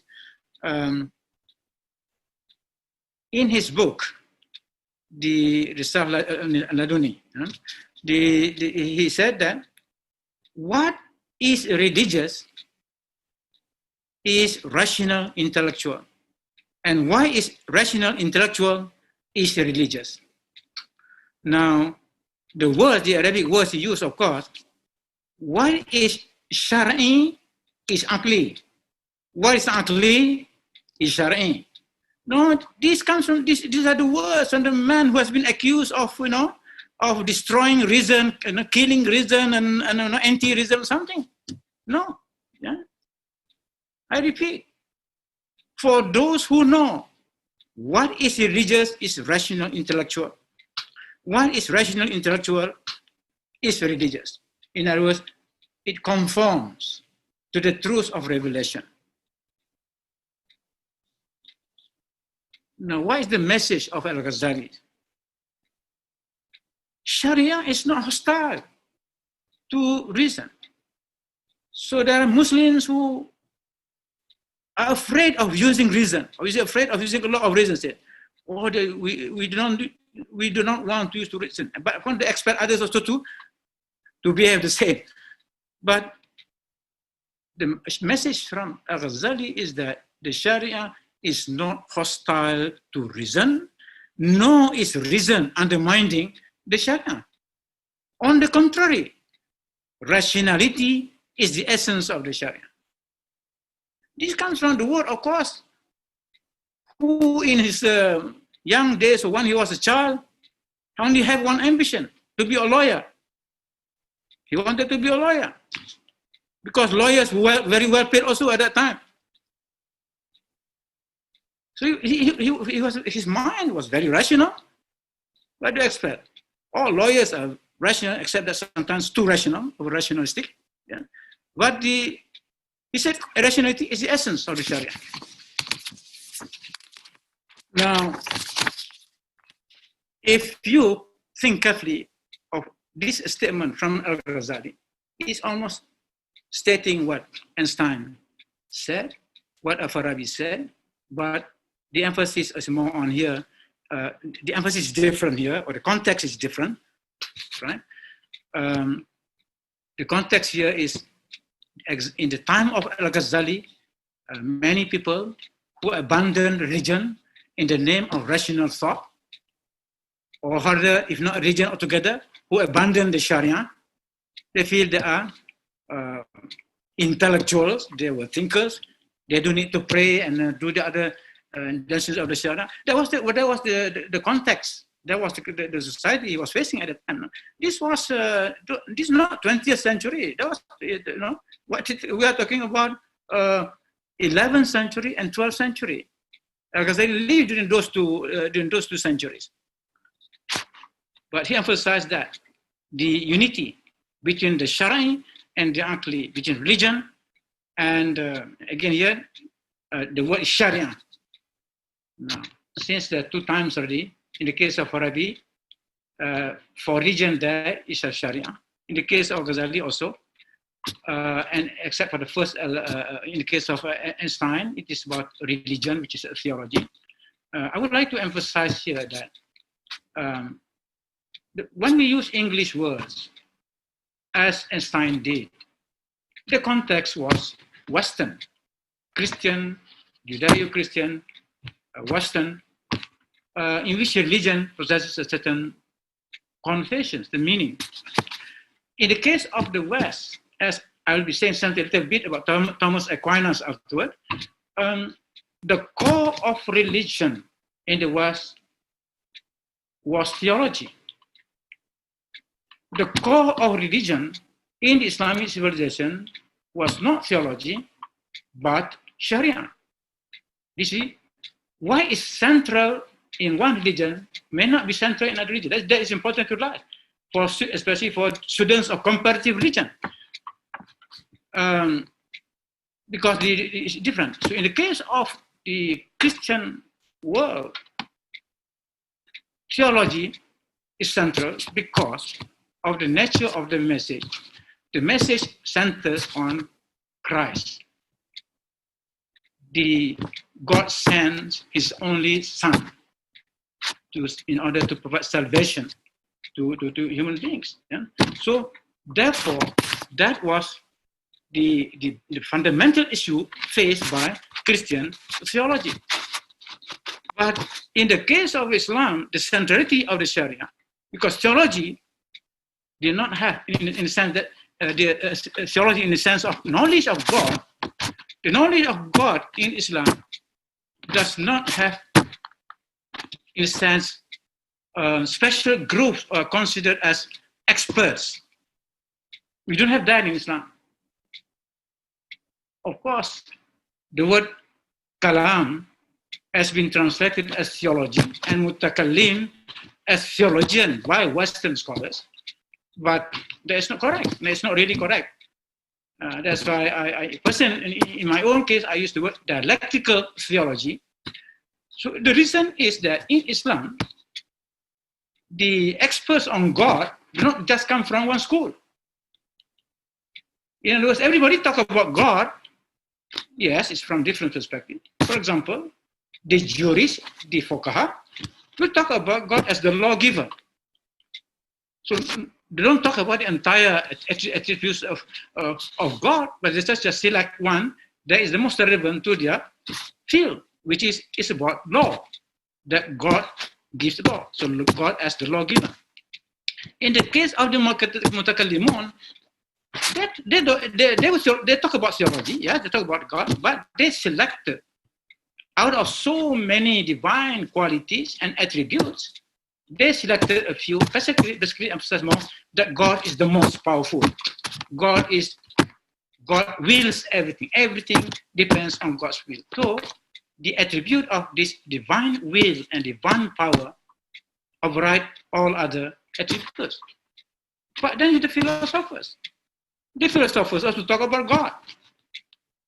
Maybe the philosopher, the attributes of God that the philosophers talk a lot more about, like what Aristotle did about the first and the beginning and the beginning and the last. Awal akhir, for example, the God as the what they call the cause of everything. So those attributes of God that have close connection with the kind of science they were doing. That's why some people, the other school, for example, especially the Sufis, would say that the God of the philosophers, is not, in other words, it's not, it does not really touch the heart. It only touches the mind, but not the heart. There is a complaint, yeah? Because precisely the philosophers talk about a particular set of divine qualities. But what about the other qualities? That God is the loving, the merciful, the compassionate, and so on. The philosophers talk less about that, but the Sufis talk a lot more about that because it concerns the heart. Yeah? So this is important. But I'm telling you this, I'm emphasizing this because we are now using in English. We are using English words, religion, right? And therefore, we have to understand the context in which the term has been used. Because in Arabic, maybe different words have been used for religion. And when they are translated into English, religion. And this is what happened to Ibn Rushd. Recently, I gave a talk about this differences between Al-Ghazali and Ibn Rushd. Now, Ibn Rushd, he died 1198. Later, he came later. Ibn Rushd was born after Al-Ghazali already died. Al-Ghazali already passed away.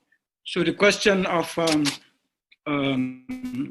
a showdown between Al-Ghazali and Ibn Rushd did not exist. You cannot talk of a showdown between two figures, one already in the grave and the other still alive. So Ibn Rushd criticized the tahafut, al-falasifa, the destruction of the philosophers or the incoherence of the philosophers. But Al-Ghazali, of course, will not be able to reply. But my point here, in our context, I would like to refer to the work of Ibn Rushd, the harmony between religion and philosophy. But in that title, Ibn Rushd used the word for religion that has been in the translation is hikmah, not Sharia, but hikmah. He used the word hikmah. Hikmah, what is hikmah? What is the relationship between hikmah and philosophy and falsafa? Well, to me,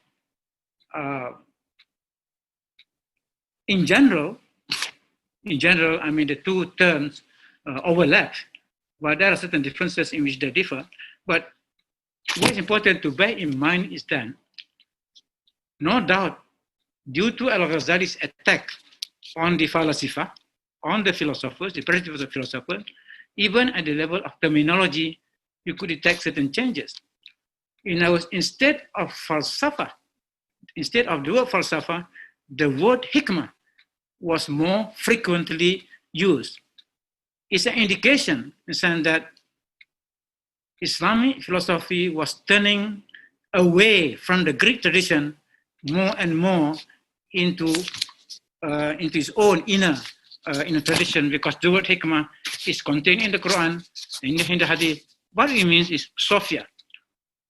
What is understood as hikmah in Arabic, that would be Sophia as understood by Plato and Aristotle. Falsafa is the love. Philosophy, that is the love.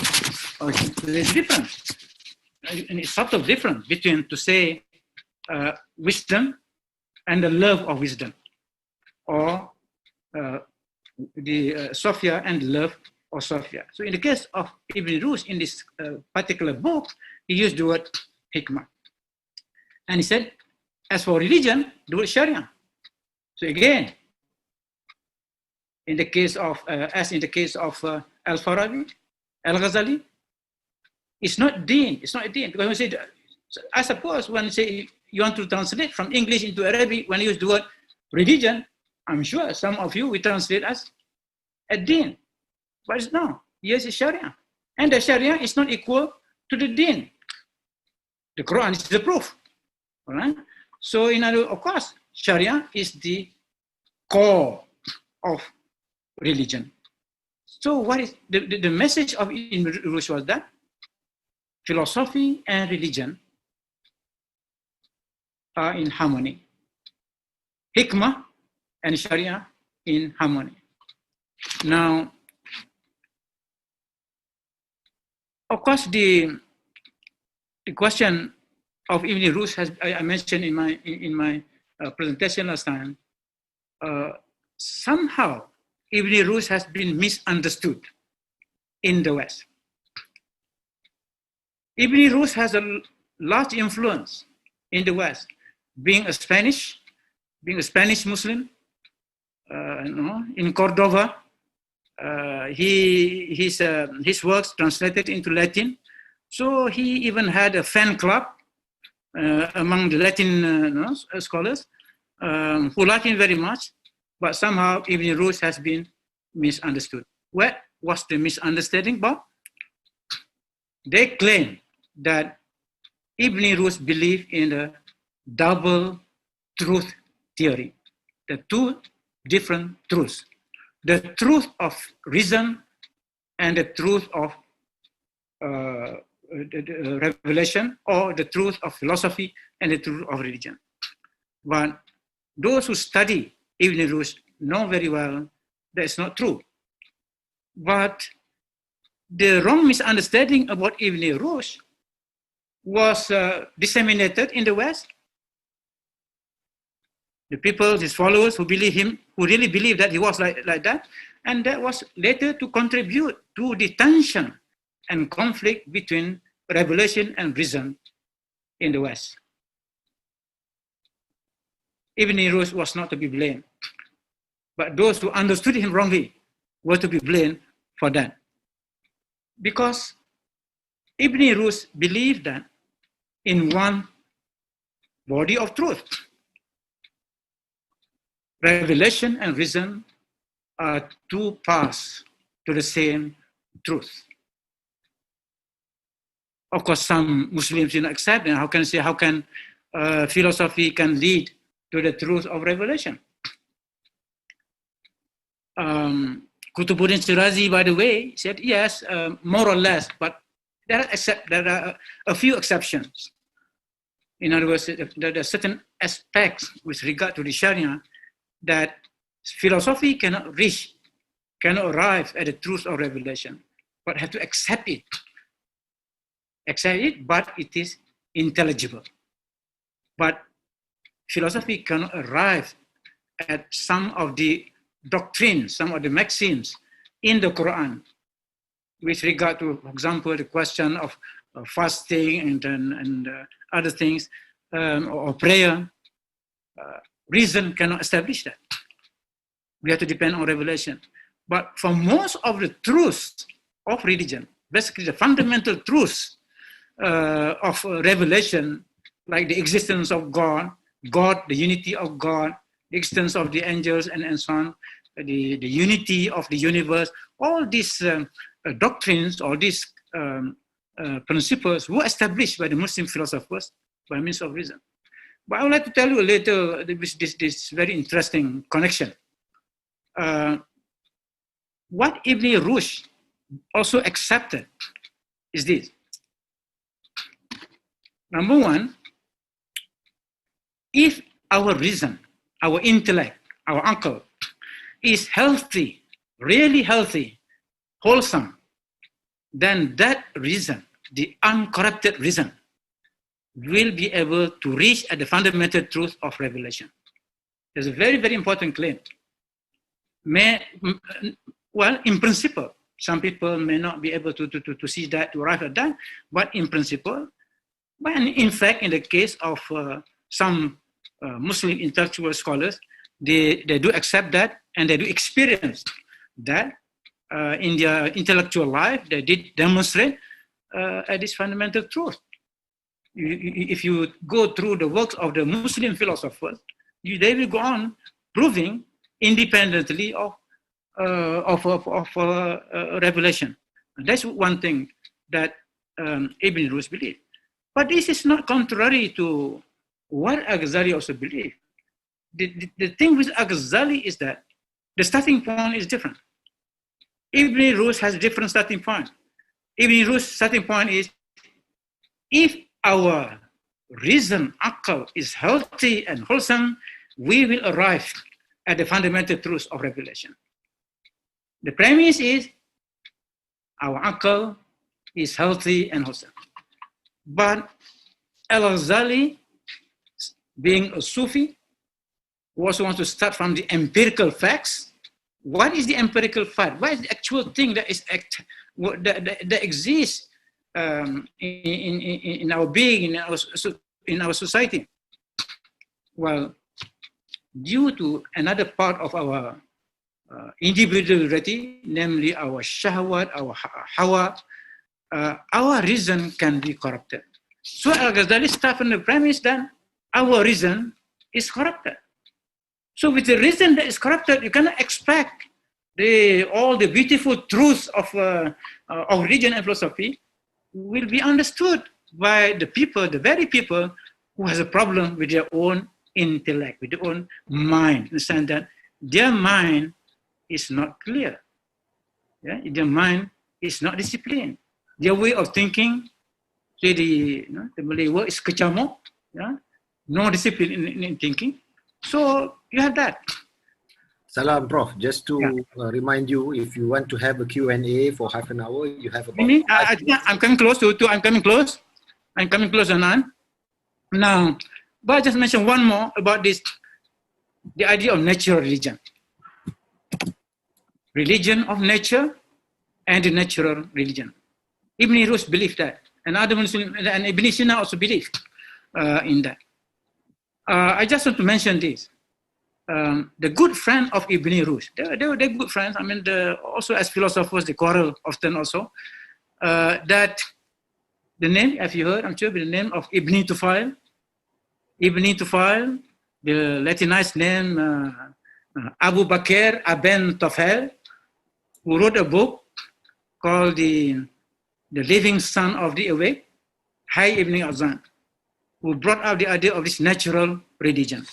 Talks about that the abandoned, or a small child was put on the island that they found by the deer or by the door, and then until 7 years age of maturity, he was independent in that island. No one else. He was the one human being, but he found salvation. He found, in other words, the highest truth in terms of his. He was the perfect man without any outside intervention, without any inside help, except that he was alone. He lived with nature. He was alone with nature. Nature was his teacher. No other human, no human teacher. But he reached a state of perfection. This is popular theme among some Muslim philosophers, the idea that it is possible to reach that state, the level of truth without the help of revelation that we normally understand. Okay, Doctor, I just want to close it because I put here, mentioned Thomas Aquinas. No, Thomas Aquinas died in 1274. He was in the West, of course, he's a Catholic theologian. He was he was called a saint in Christianity.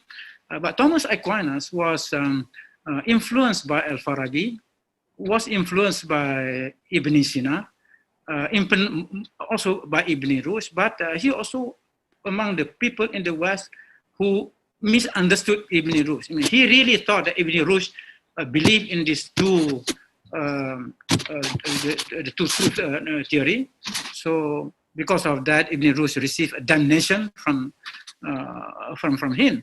But in the context of Salmi, Thomas Aquinas said, philosophy is a handmaiden of theology. So in the Christian context, what's universal? Muslims, philosophers and theologians who have no problem accepting the very central thesis by Thomas Aquinas, philosophy is the handmaiden of theology. How within Christian theology he tried to give that, that's another set of experience, different kind of experience, but good for comparison, how Aquinas dealt with the relationship between philosophy and theology, and how Muslim thinkers dealt. But I think if you are looking for the closest in Islam to Aquinas, it will be Al-Ghazali.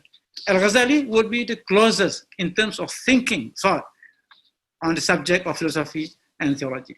So I thought by giving these historical examples, I have illustrated a little bit about the complementary role of religion and philosophy.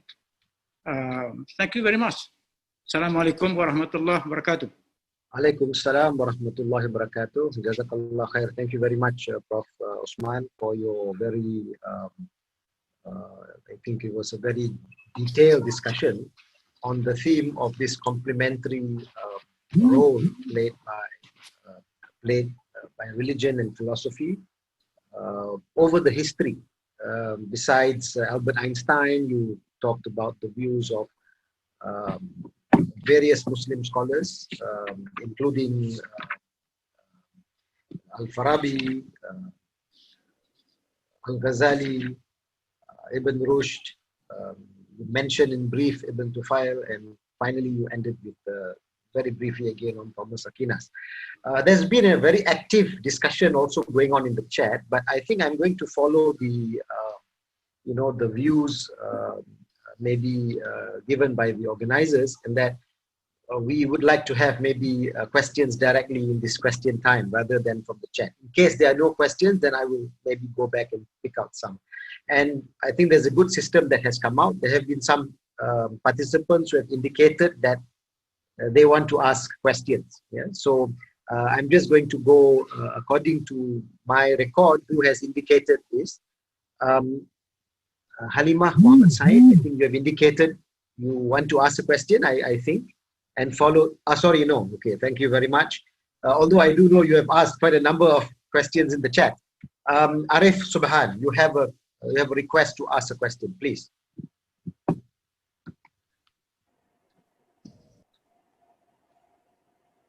Maybe Brother Shahran can unmute, help to unmute Arif Subhan. Yeah, Halimah is already on unmute already, and Arif too. Yeah, but I think Halimah, you can you have a question or no question, because you were. Halimah? I think I've already typed out my question in the box. Okay. Yeah. Okay. So let me for the benefit of Prof. Osman, see if I represent your question correctly. You've basically asked, well, your latest question was, hikmah is Allah's guidance for our day-to-day life, and you're asking if that's correct. Hikmah is wisdom. So maybe Prof. Osman, hikmah as guidance for our day-to-day life rather than something bigger. In the writings of the philosophers, Muslim philosophers, Sufis, and also Kalam, hikmah is of two types, or has two branches: theoretical hikmah and practical hikmah. So when it comes to question of to the kind of hikmah that is needed in guiding our life, more at the level of the principles, and even at the level of details, yes, I mean, it is certainly the role of practical hikmah. But others will point out then that's what the Sharia is all about. The Sharia is a body of practical hikmah. It is to guide us in our individual life, in our collective life, and even in our civilizational life. Now, for the theoretical hikmah, this is more needed as a kind of the guidelines in the study, for example, in the different sciences, both in the natural sciences and in the social sciences. The social sciences need also the theoretical hikmah, in a sense with regard to the, and this was spelled out by Al-Farabi in the book I mentioned, in the attainment of happiness. So happiness cannot be attained, right, without the theoretical hikmah, something to guide. If we are academics, we are scholars in different fields of study, we need also guidance in terms of ideas. We do a lot of premises, assumptions. Why do we have to depend on assumptions? Because it shows that there are things that we don't know yet, and we have to assume. But is it possible? It is possible that sometimes that we assume we don't know the answer. That could be the answer by going to the theoretical hikmah that is contained in the book of Revelation. But to your question, yes, in other words, it is a guide. Hikmah is a very important guide of our individual life, both in regarding our thought and our action. Because every human being has two dimensions. You know? And religion also deals with these two dimensions. Hikmah deals with two dimensions. That it is a way of life, that religion is a way of life. And what we mean by way of life is that it is a way of thinking and a way of acting.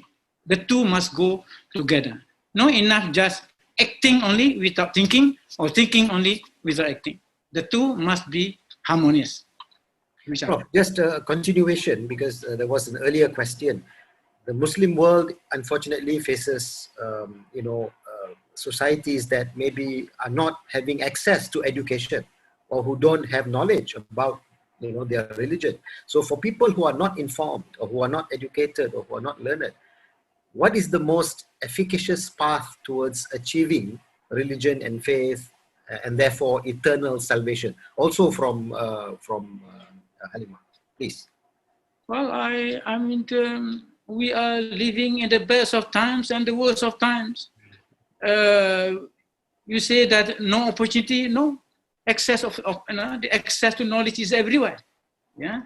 So in a sense, we are going back to the good old days when people will look for knowledge, not because of the institution, but simply just go for individuals who have the knowledge. Right? Institutions play less important role in the past, and maybe thanks to our modern information technology, and also thanks to COVID, there are new ways, new access, new avenues to knowledge are open up to the extent that everybody will have that opportunity. Well, if they don't have the material means, the tools, then the more fortunate should help the less fortunate who don't have, which is an issue. Yeah, question. Some schools are not, equipped with this modern tools of education. But it's the role of the government, the people in power, to do that. But at the voluntary level, I will say the access is there. So in other words, it is really an obligation in society, ultimately on the state, to make sure that everyone is given education. I think that's what our Prophet said. Seek knowledge from the cradle to the grave. It's a lifelong education. Long before UNESCO talk about lifelong education, the Prophet 1,400 years ago talk about from the cradle to the grave. Yeah. Long before UNESCO. Yeah. Right. Long before UNESCO.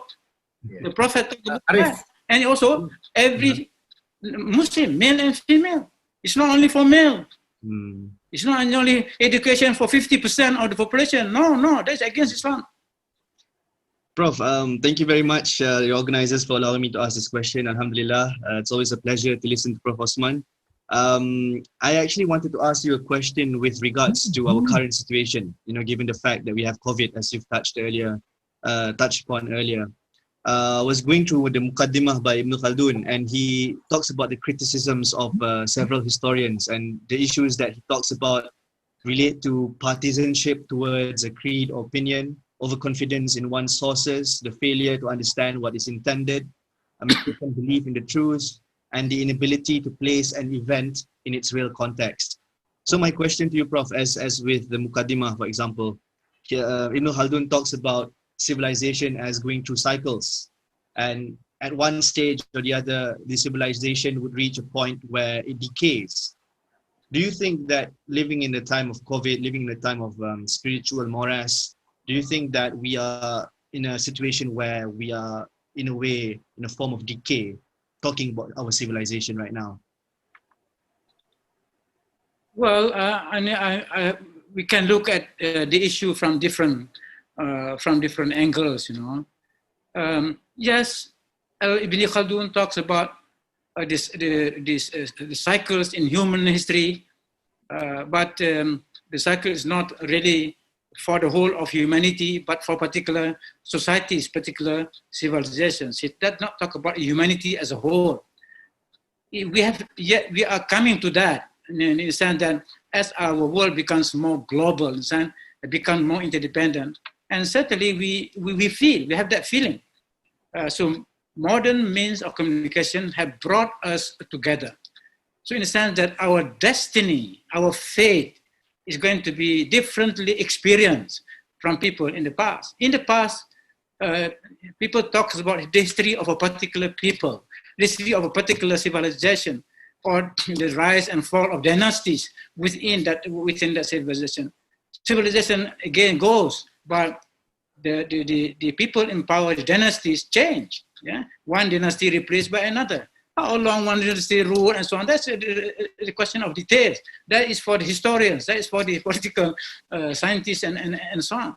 But the point is, I got your question. You are trying to add, referring to COVID. Yes, that's why in my recent few days ago, I talk about religion and science issues to COVID-19. In other words, because our world has become a global village thanks to modern means of communication. So our consciousness as a human being, as a member of the human family, is quite different from our ancestors, and in the feeling of that closeness, in the sense that we have now a common destiny. There are many things that, for example, the question of the ecology of planet Earth. So since the 1970s, there have been some people who wrote about only one Earth. People don't talk about only one Earth before. The need does not arise to talk about one Earth 100 years ago, all right? But today, when you talk about climate change, it's as if you're talking about climate in Cyber Jaya and Putrajaya and in Pahang, Kampung. No, in other words, now it is a global perspective. And therefore the question of rise and fall now, because talking about civilization now, is civilization of the entire human race. In other words, we ask the question, where are we as human beings, as the human species? Are we happy or not with the state of our civilization? If we're not happy, I'm sure that feeling is shared by many others in Latin America, in Europe, Africa, and so on. And I emphasize that this is where Islam has to come in. There's a reason. Yeah?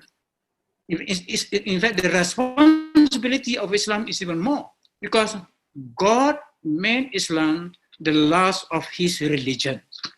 And therefore, since there's not going to be any more divine message, that is Islam's claim. After the Quran, there's not going to be any more divine message. If you understand by revelation in that sense, now it means that problem, in other words, the Quran now has messages for the entire humanity in trying to address our common problems. That's why in the Quran, 27 verses devoted entirely to the entire human race, which is O humankind, O humankind, Ya Ayyuhan Nas, 27 verses, right? And they deal with different agenda of humanity. Okay. Prof, one stream of questions are also wanting you to address. You know, this you mentioned about falsafah and you talked about kalam. I remember many years ago when Mustafa Cherich was, joking with Professor Al-Parsalan. He mentioned that, kalam was the falsafah kabir. Yeah? It was the bigger, the more important or the bigger philosophy. And in that sense, there is a question here about the schools of theology and the role of the Ash'ari school of Kalam and the Mu'tazili school. And is there any restriction of one school? Did Mu'tazilah Kalam play a bigger role in the development of science as compared to, say, Ash'ari school? Your opinion, Prof. As I explained,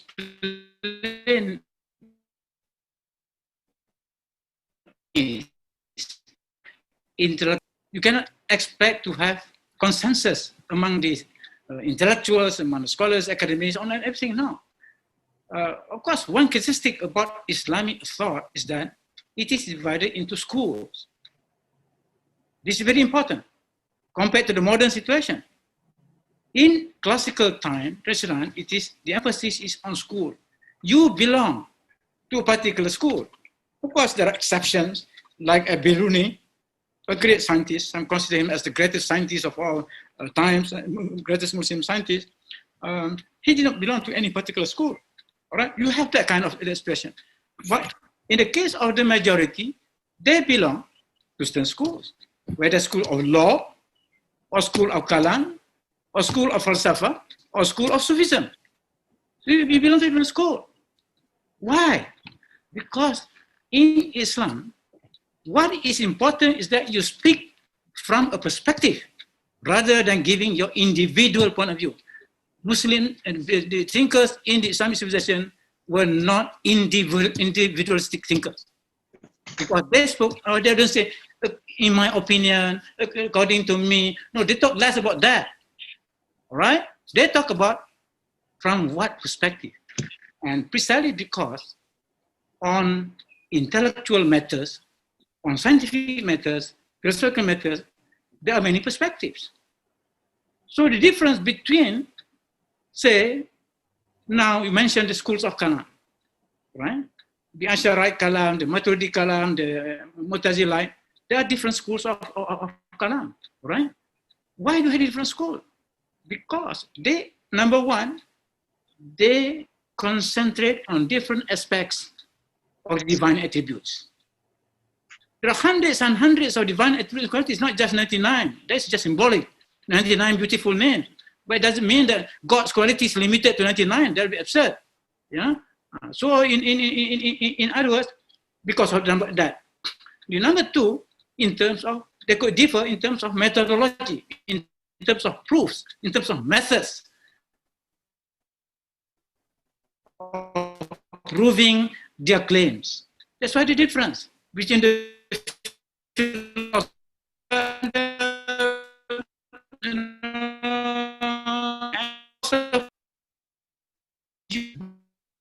Quran, and then use one. They use Quran. The two in the Quran at different things and from different angles, and they go on fighting each other. This is the problem. Sometimes we need also another group to intervene. So that the Sufis said on many issues they came to reconcile the claims of the Mutakallimun and the Falasifa. This kind of situation will go on, will never end. But what we need is we choose what is best. What is best? God gives us wisdom, gives us akal, and then study the claim. And what is important is sincerity. What God is looking for is sincerity, not the perfection of your mind, of your intellect. Prof, there's a question here about the ideals and the realities, the ideals that Islam talks about, and then on the other hand, the realities of the Muslim world. Coming from Sanen Marshall, how come Azerbaijan scientists did not discover the heliocentric system? And how come Muslim civilization still struggles even with the idea of evolution? So I would like to advise you to read the book, because I wrote a long article on that question. The title of the book is Islamic Perspectives on Science and Technology, published by Springer, arranged by IIIT. At that time, I was at IIIT. We organized a conference. So the book, that's the title of the book, and there's I was the keynote speaker, and I mentioned about the relationship between science and technology and the Sharia, and there was raised the question. It was not just, it's purely a scientific, in other words, the issue that was raised is not simply a scientific issue. It was also a cultural issue. Al-Biruni, for example, knew of the heliocentric thing. He knew that the planets revolve around the sun, and the Earth was not the center of the planetary system. But as a practicing scientist, also as a practical, as a pragmatic scientist. So he said there are two issues. One is theoretical, the other is practical. The theoretical issue is, are we going to emphasize the heliocentric or the geocentric theory? The other one is the question of its practical utility for the purpose of looking at the new moon, determining the new moon, for example. Are you going to use the heliocentric theory or the geocentric theory? After giving much thought to the subject, Al-Biruni said we sacrifice something for the sake of a bigger thing. It caused a lot of confusion in the sense what it was called the revolution. In thinking, you're going to be a revolution. The question is whether we want to have that revolution where people will be, in a sense, will have difficulty in understanding the meaning of what they experience daily, that the sun rises in the west and sets in the east, all this kind of the apparent reality that we see around based on not what is real, but what is apparent. And the Quran does use also that thing, apparent symbolic language rather than what it really is. To go at that time, talking about the time, at that time, in the 10th century, 11th century, to force the idea of heliocentric, all right, for the sake of what? Yeah. My simple thing is that Ibrahim feels that he has a moral obligation to hide certain truths for the sake of the majority. There will not be, will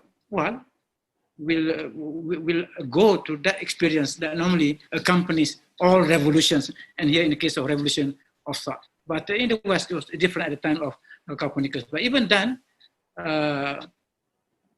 when Copernicus was known to the Ottoman scientists, after this very, very important, and I explained this in my Tawhid and Science, the Turkish response to modern science.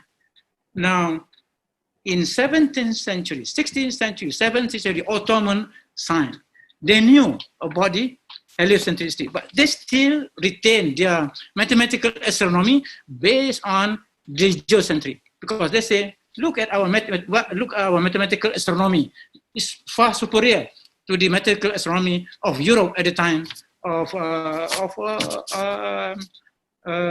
Copernicus. In other words, a question of the necessity of adopting one about the and not the other. We have to also look at the cultural consideration, not just the scientific. Thank you, Prof. We only have 5 minutes and there are so many questions in the chat. I hope the organizers will maybe get these questions and post it to Prof. Osman and you may answer directly. But maybe as a last question, Prof. Osman, this is from Nuruddin. What do you think about the emergence of the new atheism movement that is spread globally through the works of popular writers such as Richard Dawkins and Yuval Harari? Do we also need to use popular methods to spread a more theistic understanding of science as pioneered by scholars such as Syed Hussein Nasr, Ismail Faruqi, Professor Latas, and scholars in the past like Al-Ghazali and Ibn Rushd?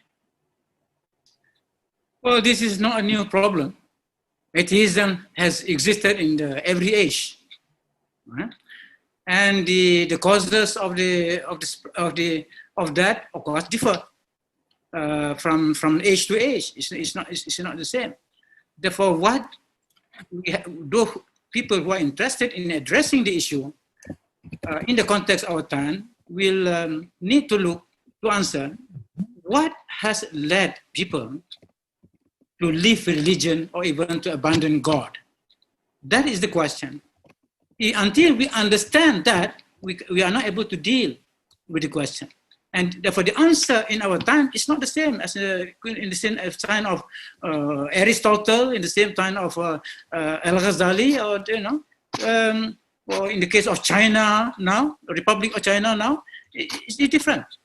And another thing is that when dealing with this problem of thinking or problem of ideas, we should pay more attention to the individual approach rather than this collective approach. In other words, what I mean is at least a group approach, in the sense that we understand what are the arguments. We have to have arguments, because this is basically a question of the countering the premises, countering the premises of these people who claim to be atheists. Why? Why do they believe in the atheists? In other words, atheism is basically a state of mind that is not contented with certain explanations that the believers give. So if believers give the wrong reason why they believe, that's not going to appeal to the atheists. So I think it's just, you don't need a civilizational agenda to deal with that. What you need is a group of intelligent people who understand religion, who understand philosophy, use logic. Sometimes it's just a question of logical, twisting logical kind of thing, to say, oh, it's as if they take comfort that they don't believe in God or something. But when you ask for argument, they really don't have good argument. So I think not to worry about that. The only thing that is done, do your work. What's important is the art of thinking. And certainly, maybe let this my concluding statement, because it's the role of philosophy and religion like it, the role of logic.